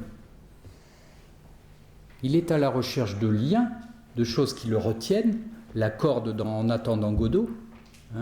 Il est à la recherche de liens pour mieux résister à ce qui pourrait l'emporter, mais qu'il a envie quand même de connaître, de reconnaître à nouveau et de pouvoir canaliser ça dans sa créativité. Ce n'est pas vraiment la psychanalyse qui va lui donner les clés, c'est peut-être plus l'expérience de la Seconde Guerre mondiale. Un nouveau pincement après les souliers de Joyce porté alors qu'il a les pieds trop grands, il va y avoir un nouveau pincement, c'est la Seconde Guerre mondiale. Et vous le savez sans doute, donc ce choix de vivre en France, là, de s'installer définitivement en France le lendemain de la déclaration de guerre, sans espoir de retour immédiat, donc. Et puis des activités dans la résistance, assez rapidement, qui vont être quand même assez dangereuses, assez exposantes. Sous couvert de faire une traduction de son premier roman, Murphy, de faire une première traduction en français de Murphy, il va travailler chez lui avec Alfred Péron, qui est un grand ami à lui, et Alfred Péron, en fait, lui amène des documents militaires sur les positions allemandes que Samuel Beckett traduit en anglais pour les diriger vers l'Intelligence Service. C'est le fameux réseau Gloria, celui où officier Germaine Tillon, où Beckett a une part importante. Alors, il n'amène pas directement les documents au service secret britannique, il les achemine à son tour, après les avoir entreposés chez lui, donc dangereusement. Il entrepose ces documents, il va les acheminer vers un autre intermédiaire, on ne sait pas qui c'est, il se fait appeler Le Grec, et c'est Le Grec qui est en lien avec les services secrets britanniques. En 1942, leur réseau est démantelé extrêmement brutalement par le tristement célèbre abbé Robert Allèche, qui était un abbé gestapiste, voilà, et qui va comme ça introduire le réseau et puis balancer les noms de Germaine Tillon, de Roger Péron, de d'autres à la Gestapo. Donc du jour au lendemain, il faut plier bagages, fuir. Péron sera arrêté, il mourra à Mauthausen, je crois, hélas, quelques jours d'épuisement, quelques jours après la libération du camp. Et vraiment, Samuel Beckett, qui a commencé à fréquenter une jeune femme avec laquelle il va se marier plus tard, la fameuse Suzanne, doivent quitter Paris en extrême urgence. Il se réfugie quelque temps chez une dame qu'ils ne connaissent pas encore très bien, qui s'appelle Nathalie Sarraute. Ils occupent une espèce de cabanon de jardin, quelques jours. Dans la biographie très romancée de Derber, celle-ci écrit que Beckett et Suzanne vivent sous le plancher de Nathalie Sarraute. Ça se passe comme ça. Bon, en fait, c'est faux, c'est plutôt dans une cabane de jardin, quelques jours.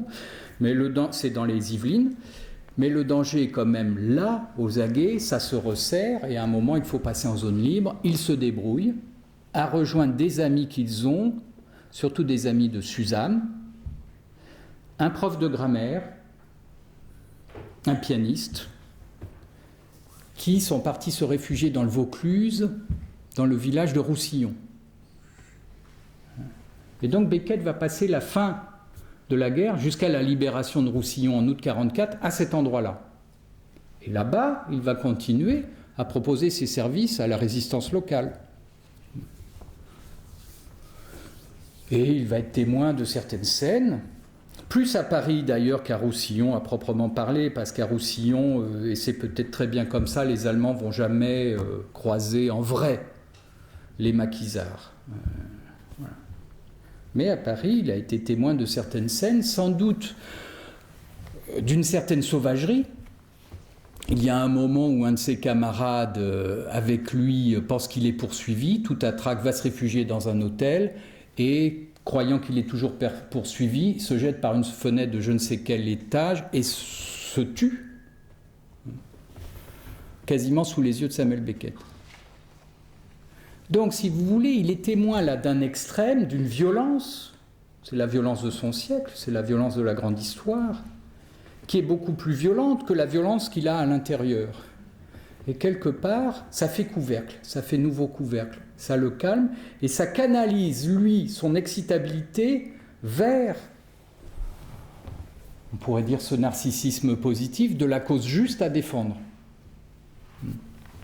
Bien qu'il ne va pas s'épargner dans cette cause juste à défendre, il va, comme je le disais tout à l'heure, multiplier certaines conduites de danger.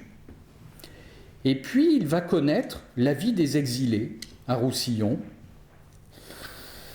la peur, bien entendu, l'angoisse d'être sans nouvelles de ses proches, de sa famille, et la nécessité de manger, sans compter trop sur le marché noir et ses prix très élevés. Donc c'est la campagne, Roussillon. Et puis vous savez sans doute ce que c'est pas seulement la campagne, c'est aussi une nature assez âpre, assez étonnante, puisque c'est un endroit où il y a des carrières d'ocre. On appelle ça aussi le Colorado provençal, je crois. Il y a là des carrières d'ocre qui servent notamment à extraire cette matière utile pour faire des pastels. Donc c'est une nature tout à fait à la fois âpre, sauvage, exubérante, très très éloignée de ses repères familiers. Et il va y avoir une petite communauté là de gens plus ou moins résistants qui vont constituer un groupe qui écoute la BBC le soir, qui font des choses comme ça, une petite communauté à l'intérieur d'une communauté plus vaste, la France en guerre, l'Europe en guerre, le monde en guerre, et cette communauté plus vaste pèse sur cette petite communauté bien sûr, et là je crois qu'il y a une expérience pour Samuel Beckett qui est du côté, à nouveau, comme les souliers de Joyce, d'un contenant un peu douloureux. Et dans ce contenant assez douloureux, dans cette limite douloureuse, il va se mettre pour pouvoir manger aux travaux des champs. Alors je ne veux pas dire qu'il éprouve les satisfactions agrestes des travaux des champs dans ce contexte-là, mais il va sans doute avoir pour la première fois de sa vie l'expérience d'une fatigue physique terre à terre qui peut-être manquait à son esprit trop prompte à filer vers les intellectualisations. Et ça, c'est une expérience qui va être, à mon avis, tout à fait fondatrice pour Beckett. Ce pincement dans la piqûre du danger permanent, cette grande histoire qui reflue vers la petite, et puis cette réelle fatigue physique qui, le soir, sans doute, lui donne l'impression d'être un bonhomme entièrement fatigué, de sentir son corps comme ça, et de se relier aussi à des impressions d'enfance qu'à l'époque de son enfance, il n'avait pas vécu de cette manière-là. Je veux dire que dans cette période de l'exil à Roussillon, il va par exemple parler des aboiements des chiens la nuit. Et Samuel Beckett, dans son enfance, paraît-il, avait peur des chiens, et notamment des bruits que les chiens pouvaient faire la nuit. Et là, sans doute que les aboiements des chiens à Roussillon, dans cette communauté-là, quelque part le rassurent. Ça lui fait vivre son enfance, revivre son enfance, et c'est plus tellement l'angoisse qui trouve un pertuis pour s'exprimer, c'est plutôt cette énergie d'enfance dont il a bien besoin pour mener à bien sa journée. Et alors il va dire que pour ne pas perdre la raison, il écrit ce roman, What, qui est le dernier roman écrit en anglais. Puisqu'après, ça sera cette frénésie d'écriture après la guerre dont je parlais tout à l'heure. Je pense que j'en parlerai tout à l'heure de Watt, mais tout de même, je ne sais pas si j'aurai le temps de parler de tout. Puisque j'ai ça entre les mains, je vous lis ça. Ah oui, il faut laisser parler Marjorie. Comme je le sens de nouveau, tout ça, après si longtemps, là, et dans mes mains et dans mes yeux, comme un visage levé, un visage offert, tout confiance et innocence et candeur, toutes les vieilles souillures et peur et faiblesse offertes, pour être lavé et pardonné. Ah! Où ne l'ai-je jamais senti jusqu'à maintenant, maintenant qu'il n'y a plus lieu. Maintenant qu'il n'y a plus lieu. C'est-à-dire qu'à l'étranger, en France, plus singulièrement dans cet exil créé par la guerre, cet exil à l'intérieur de l'exil, il n'y a plus lieu. C'est-à-dire il peut se raccorder par une espèce de nostalgie à ses impressions d'enfance, mais le lieu de ces impressions d'enfance est inaccessible. Je pense que ça aménage une expérience psychique tout à fait particulière pour Samuel Beckett, qui est un moyen nouveau pour lui de construire de la nostalgie. c'est-à-dire, on pourrait dire, de construire une déprime, une dépressivité, une sorte de dépression, mais de bonne aloi, je dirais.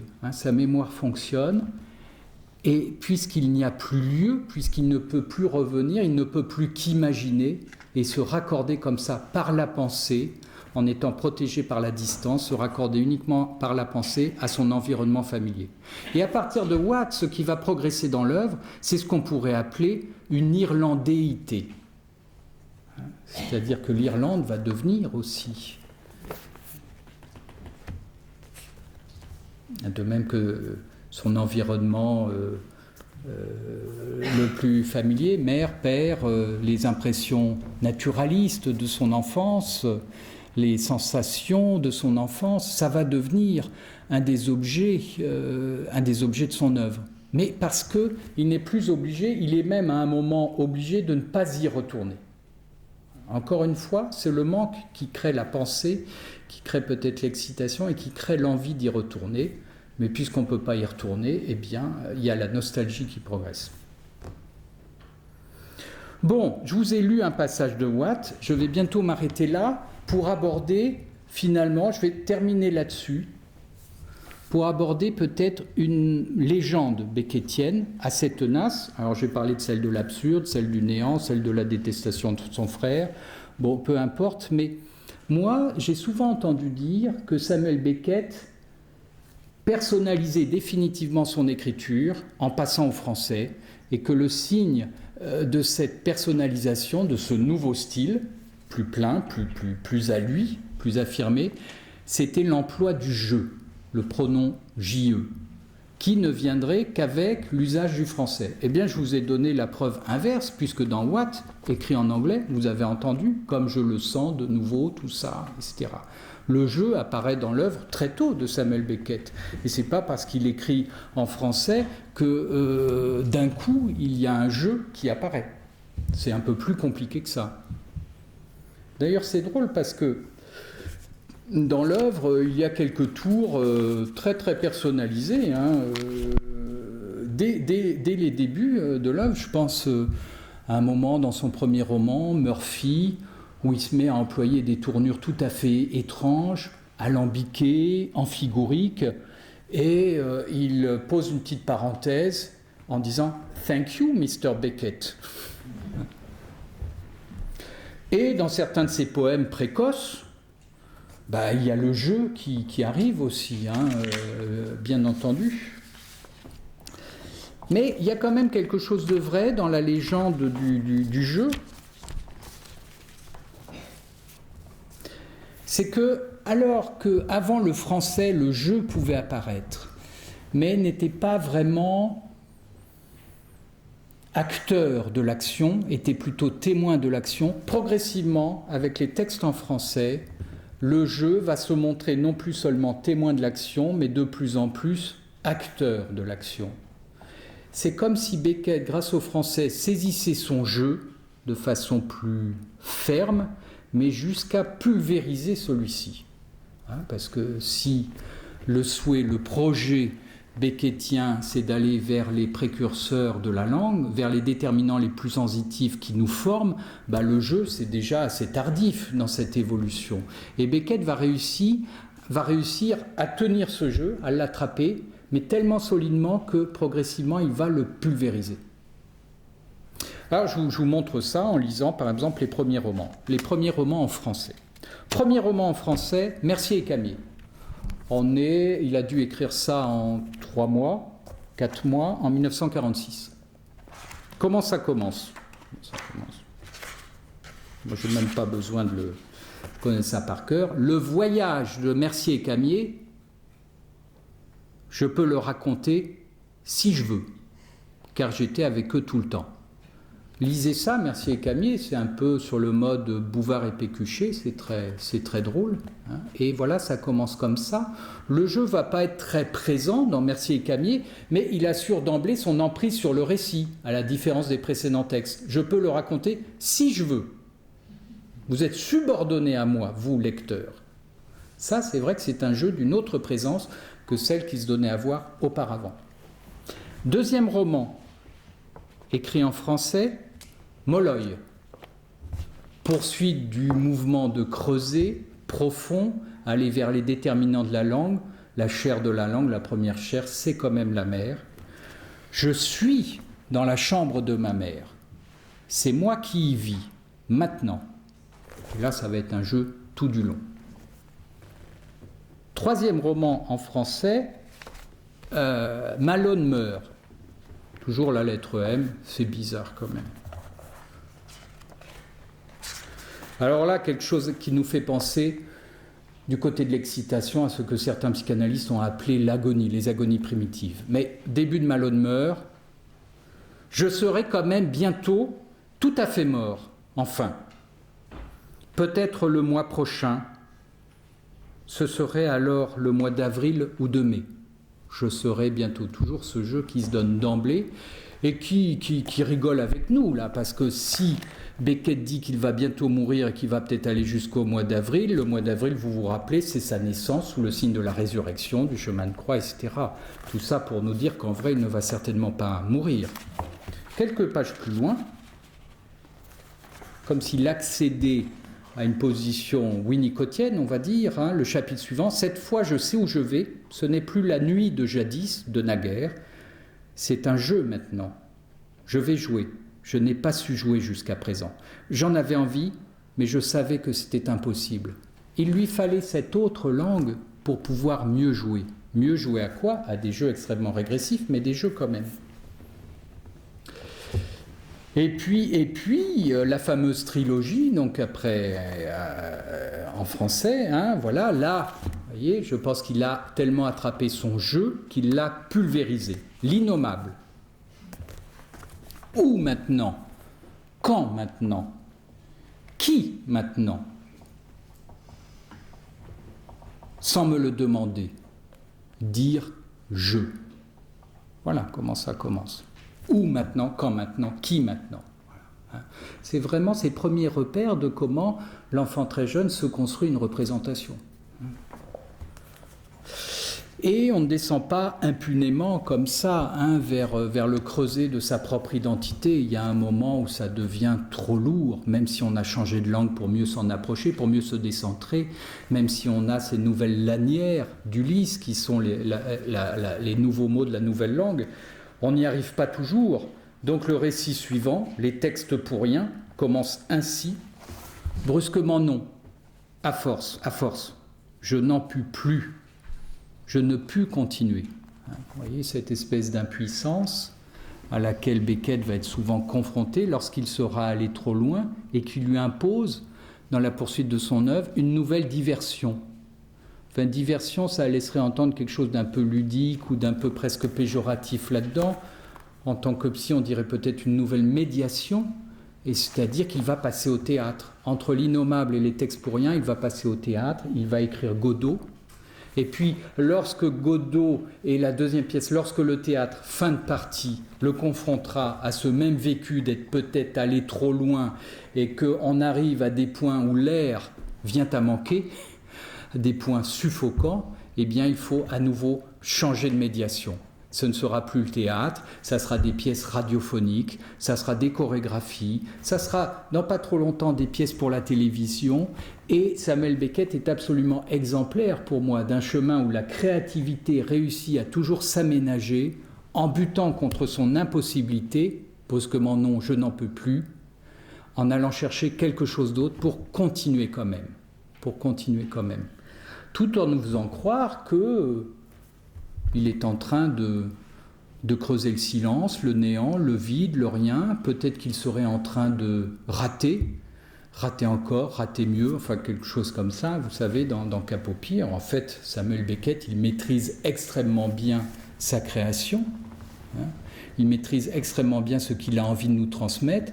Et ça nous emporte. Ou ça ne nous emporte pas. Enfin, je veux dire, si on est un peu ouvert, ça nous emporte. Mais il va tellement loin que je pense que quelquefois, il est assez légitime d'avoir une certaine prévention, une certaine réticence par rapport au point exquis, au point de fusion, à l'épicentre vers lequel il nous emporte. Bon, je m'interromps là-dessus. Voilà, j'aurais pu continuer encore, mais je vous remercie de votre attention.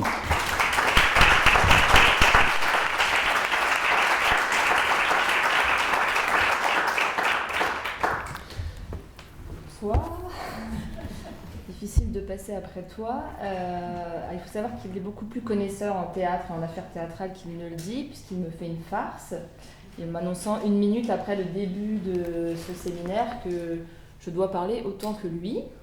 Donc heureusement, je ne vais pas parler autant. Je vais me contenter de garder ce rôle de discutante et de réagir un peu à ce que tu as dit.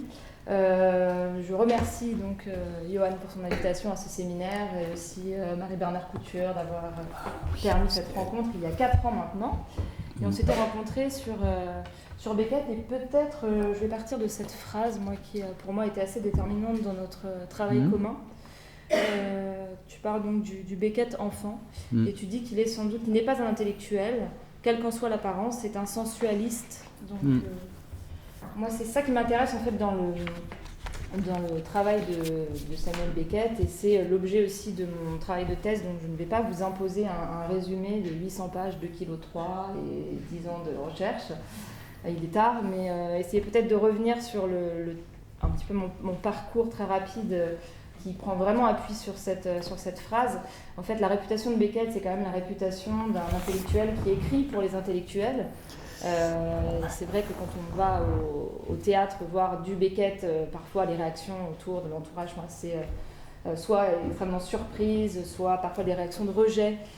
C'est en tout cas un auteur qui est jugé parfois trop sérieux, un auteur élitaire, et j'ai essayé de partir du chemin complètement inverse en prenant la figure du clown qui me semblait être une figure assez centrale, alors peut-être un lieu commun un peu du théâtre de Beckett, puisque moi je me suis intéressée uniquement au théâtre de Beckett,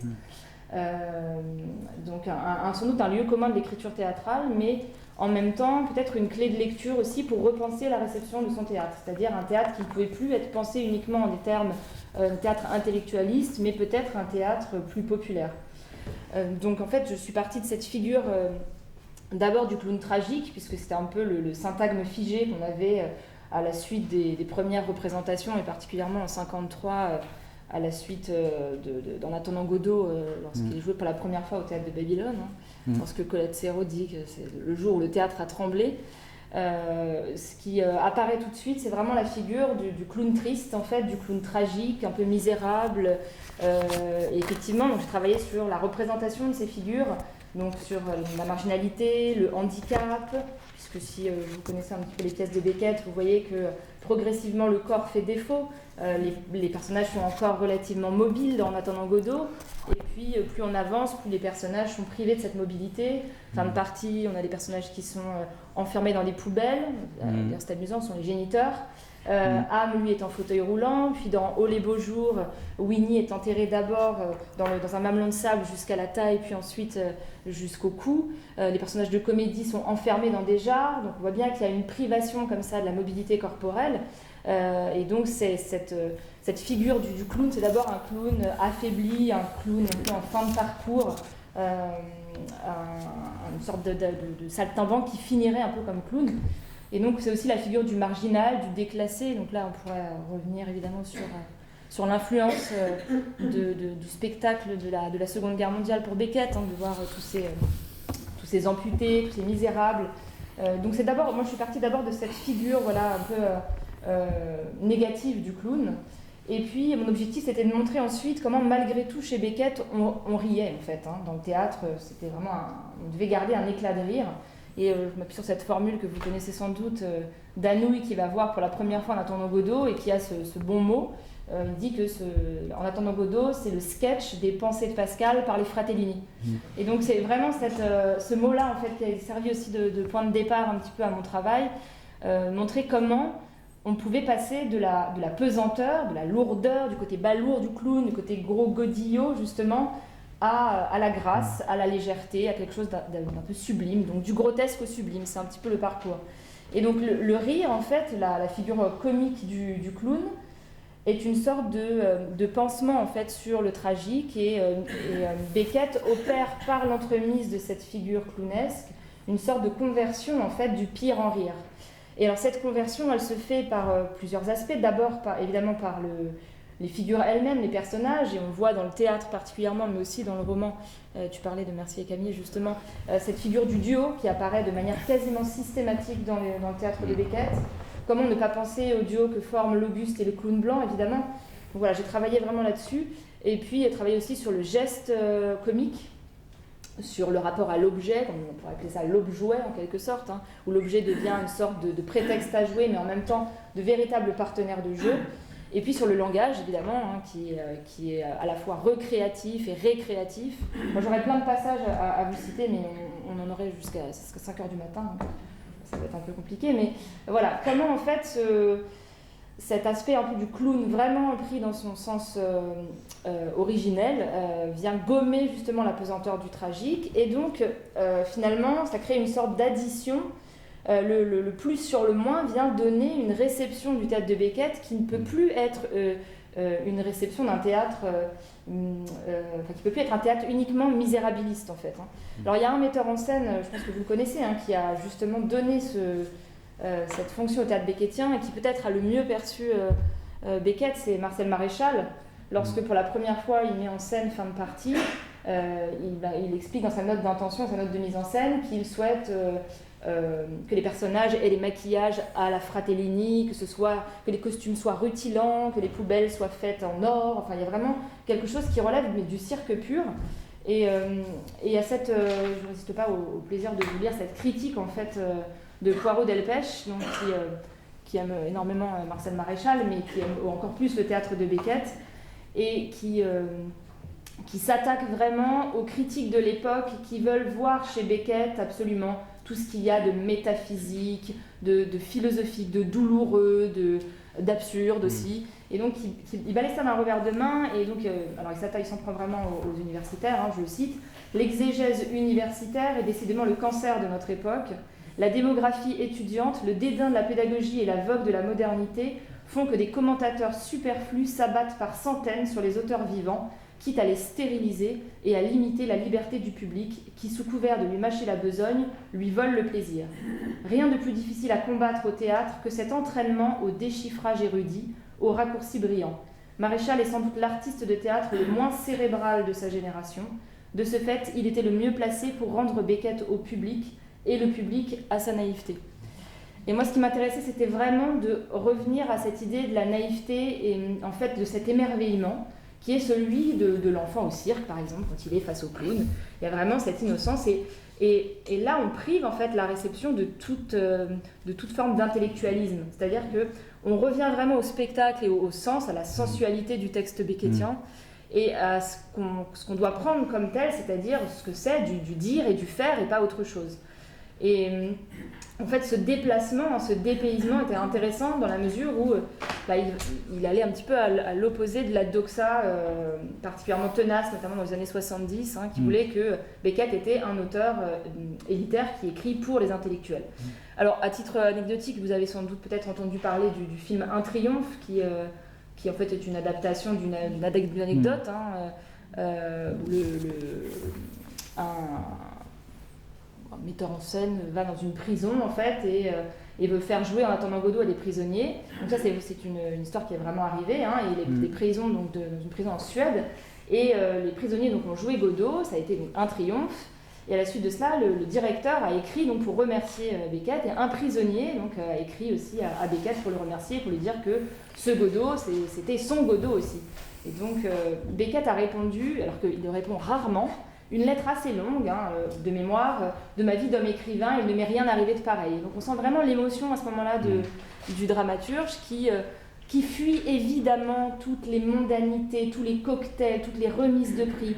Quand il reçoit le prix Nobel, il est au Maroc, il est harcelé par les journalistes à la porte de son hôtel, il doit changer d'hôtel. Enfin, vraiment, il les fuit, mais pas par posture, hein, c'est pas une posture qui tient toute sa vie, c'est vraiment son mode d'existence. On peut dire qu'il a vécu un peu comme ces personnages. Et donc on voit bien que cette réponse qu'il fait à ce prisonnier est une réponse vraiment qui remet son théâtre et qui remet aussi son œuvre au cœur de ce qu'il souhaite, c'est-à-dire vraiment quelque chose qui renvoie au corps, au sensuel, et pas du tout, moins en tout cas à l'intellect qu'on a voulu le dire. Alors, juste, je ne sais pas si on a le temps, mais Il y a le choix de Keaton, hein, qui n'est pas un choix premier hein, chez Beckett pour le film en 64, je crois. Bon, il y a ce film dont j'avais déjà parlé ici, mais un film sobrement intitulé Film, hein, par Beckett, et Chaplin ne lui répond pas, je crois. Oui, c'est ça. Et le hasard fait bien les choses, c'est-à-dire que c'est Keaton qui répondra à la commande, et effectivement, ça va très bien ensemble, Keaton et Beckett. Tout ça, ce sont des histoires d'accordage, de gag, mais le gag dans sa définition la plus pure, la plus élémentaire, qui nous fait penser à ces jeux d'enfance, où on attend quelque chose, on montre quelque chose à l'enfant, et puis c'est autre chose qui arrive, et ça libère quelque chose, ça libère une énergie qui produit le rire. Mais c'est ça la définition du gag, et c'est ça que Beckett va beaucoup mettre en scène. Un gag chez Keaton très célèbre dans I Scene, son premier court-métrage, c'est et filmer une peau de banane, et filmer un type qui marche, et s'il continue en ligne droite, il va se prendre la peau de banane. Nous, spectateurs, on attend. Donc, on attend. On est comme l'enfant qui attend quelque chose, cette définition de l'accordage. Hein. On attend que quelque chose qui nous a été promis nous soit donné. Et en fait, c'est filmé de telle manière que le type passe juste à côté de la peau de banane. Et au moment où il passe à côté, il se tourne vers le spectateur d'un air de dire « Ah, t'as vu, je t'ai bien eu ». Et à ce moment-là, il se prend un réverbère. Le gag façon Keaton, mais aussi façon Beckett, c'est vraiment ces épreuves d'accordage où on n'a jamais tout à fait ce qu'on attendait de recevoir. Il y a toujours une petite épreuve d'altérité comme ça. C'est ça qui nous constitue dans nos interactions les plus précoces. C'est ça que Beckett est capable de mettre en scène. Et c'est très, très en deçà, effectivement, de quelque chose d'un télo, comme on peut le critiquer assez habituellement. Et je peux rebondir sur ce que tu avais dit.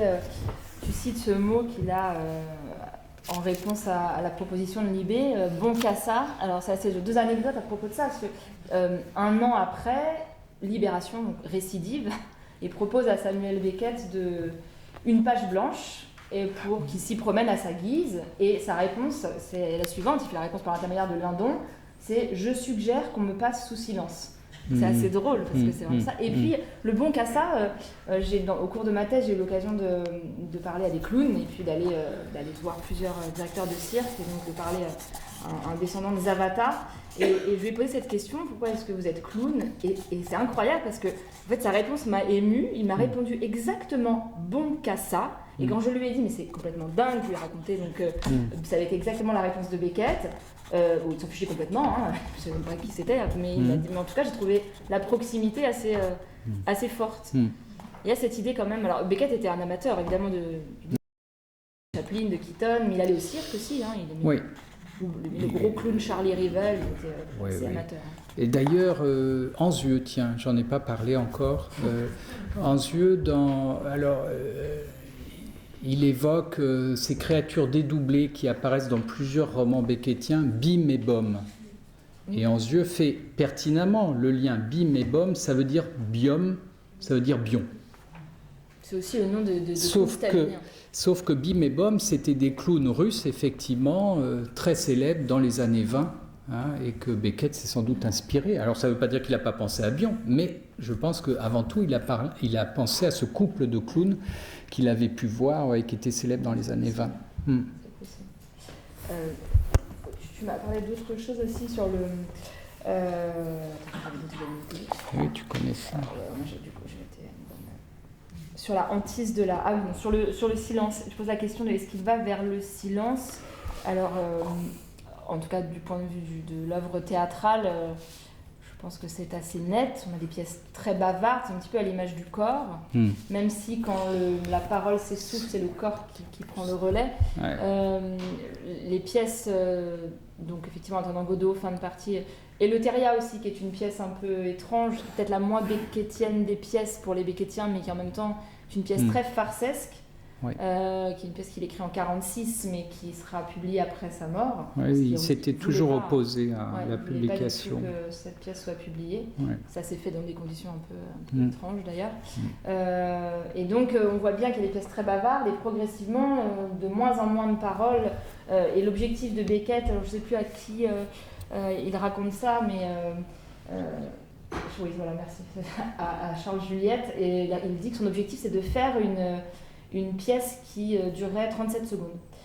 Et en fait, il réussit avec Souffle, qui est une pièce en fait où il n'y a 24 secondes. aucun mot qui sort, si ce n'est une inspiration et une expiration. Voilà. 24 secondes, je crois. 37, je crois. Tu crois? Tu dois avoir raison. Bon. C'est Souffle, oui, Souffle.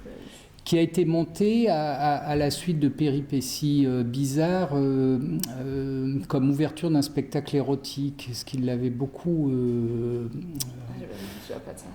agacé, Samuel Beckett. Ouais. C'est drôle. Oui, quelqu'un avait cru que ça parlait d'un orgasme ou je sais pas quoi, avait dit tiens on va prendre ça, voilà. Ouais, des malentendus. Mais je crois que ça rejoint le thème du silence, rejoint aussi le thème récurrent de la mutilation. Moi, je crois que ce qui importe à Beckett, c'est la concentration, c'est pas le silence. Et d'ailleurs, à un moment, il dit ça, je sais plus qui, un critique qui l'interroge. Il dit mais enfin, apprendre une langue, se démener autant pour apprendre à se taire, mais quelle stupidité. C'est pas ça du tout. Hein, c'est pas se taire, mais c'est concentrer, effectivement. Hein. Après, oui, c'est un peu le mythe du voyant aussi. Celui qui voit le plus, c'est celui qui est aveugle. Il y a toujours une espèce d'attirance comme ça chez Beckett pour la réduction du corps, du physique, mais pour mieux concentrer.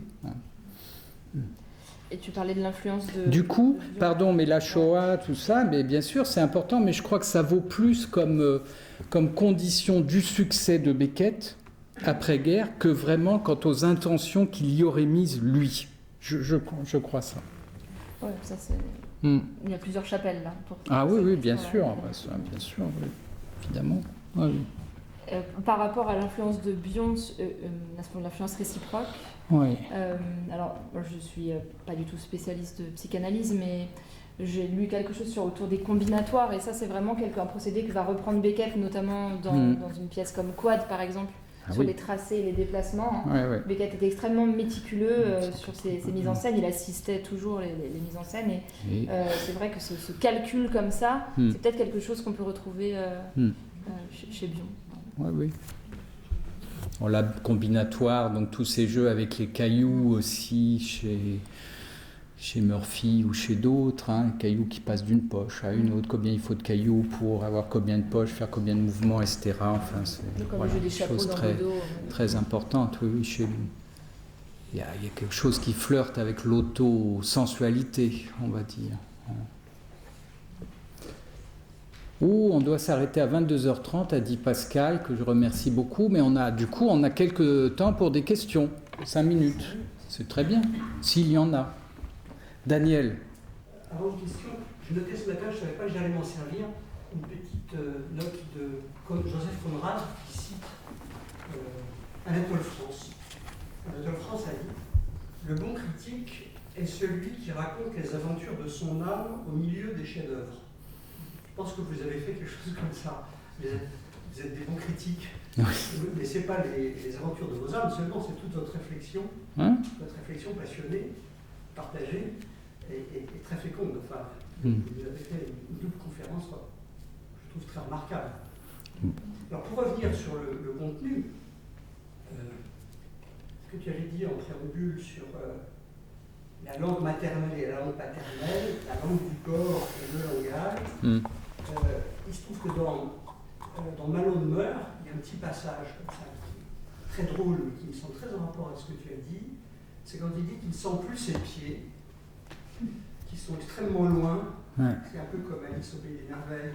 Les pieds, mais ça c'est peut-être plutôt la croissance de la puberté. Là c'est autre chose. Et c'est assez drôle et un peu intriguant. Et aussitôt il passe à son texte, il parle de son texte en disant, je n'ai plus le terme précis, mais que là aussi il perd un peu les repères de son propre texte.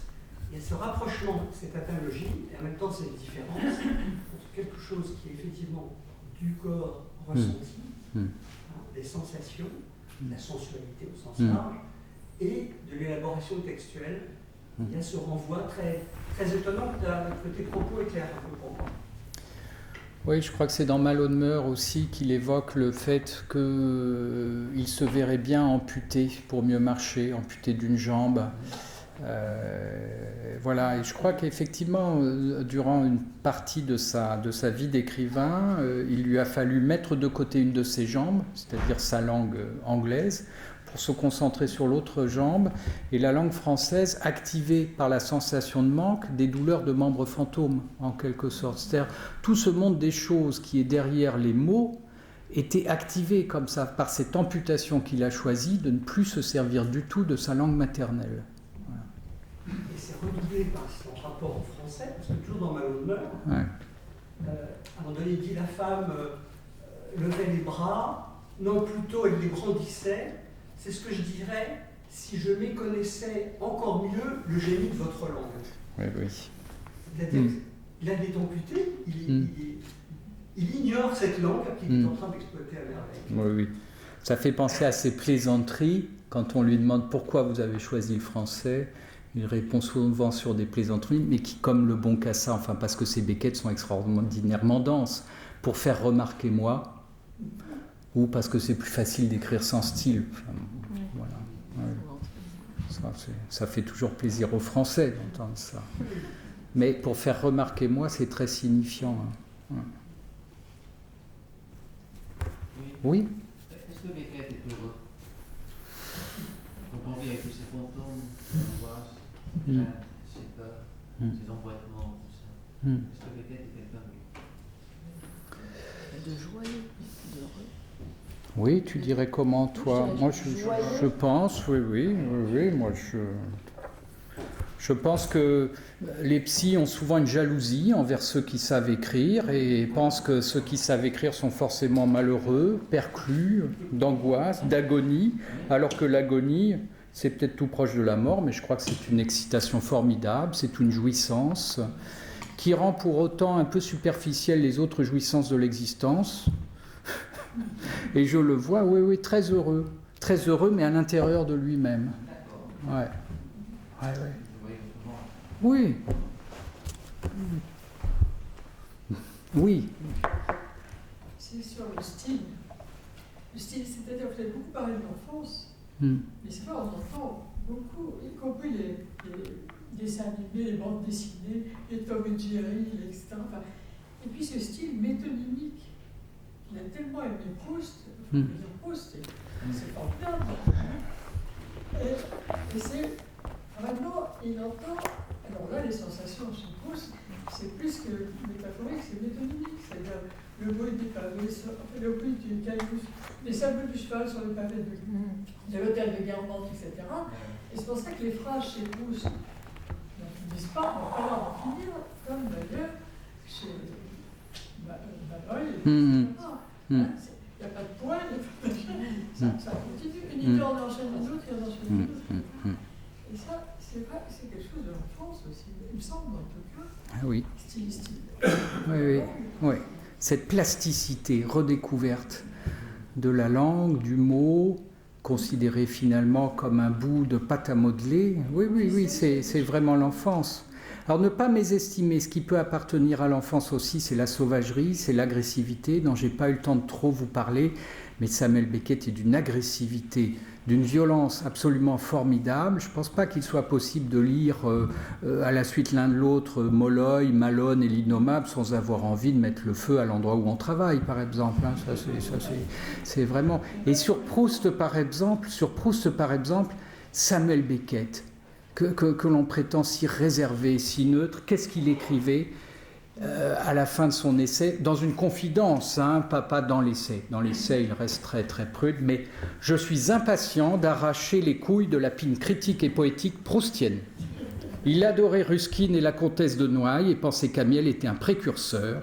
Je vais aussi écrire un poème sur lui, avec les pantalons lavande de Charlus, dans une pissotière gothique. » Il était... Il était féroce, plus que sa mère, je crois. Je vous remercie de votre attention. Passez un bel été.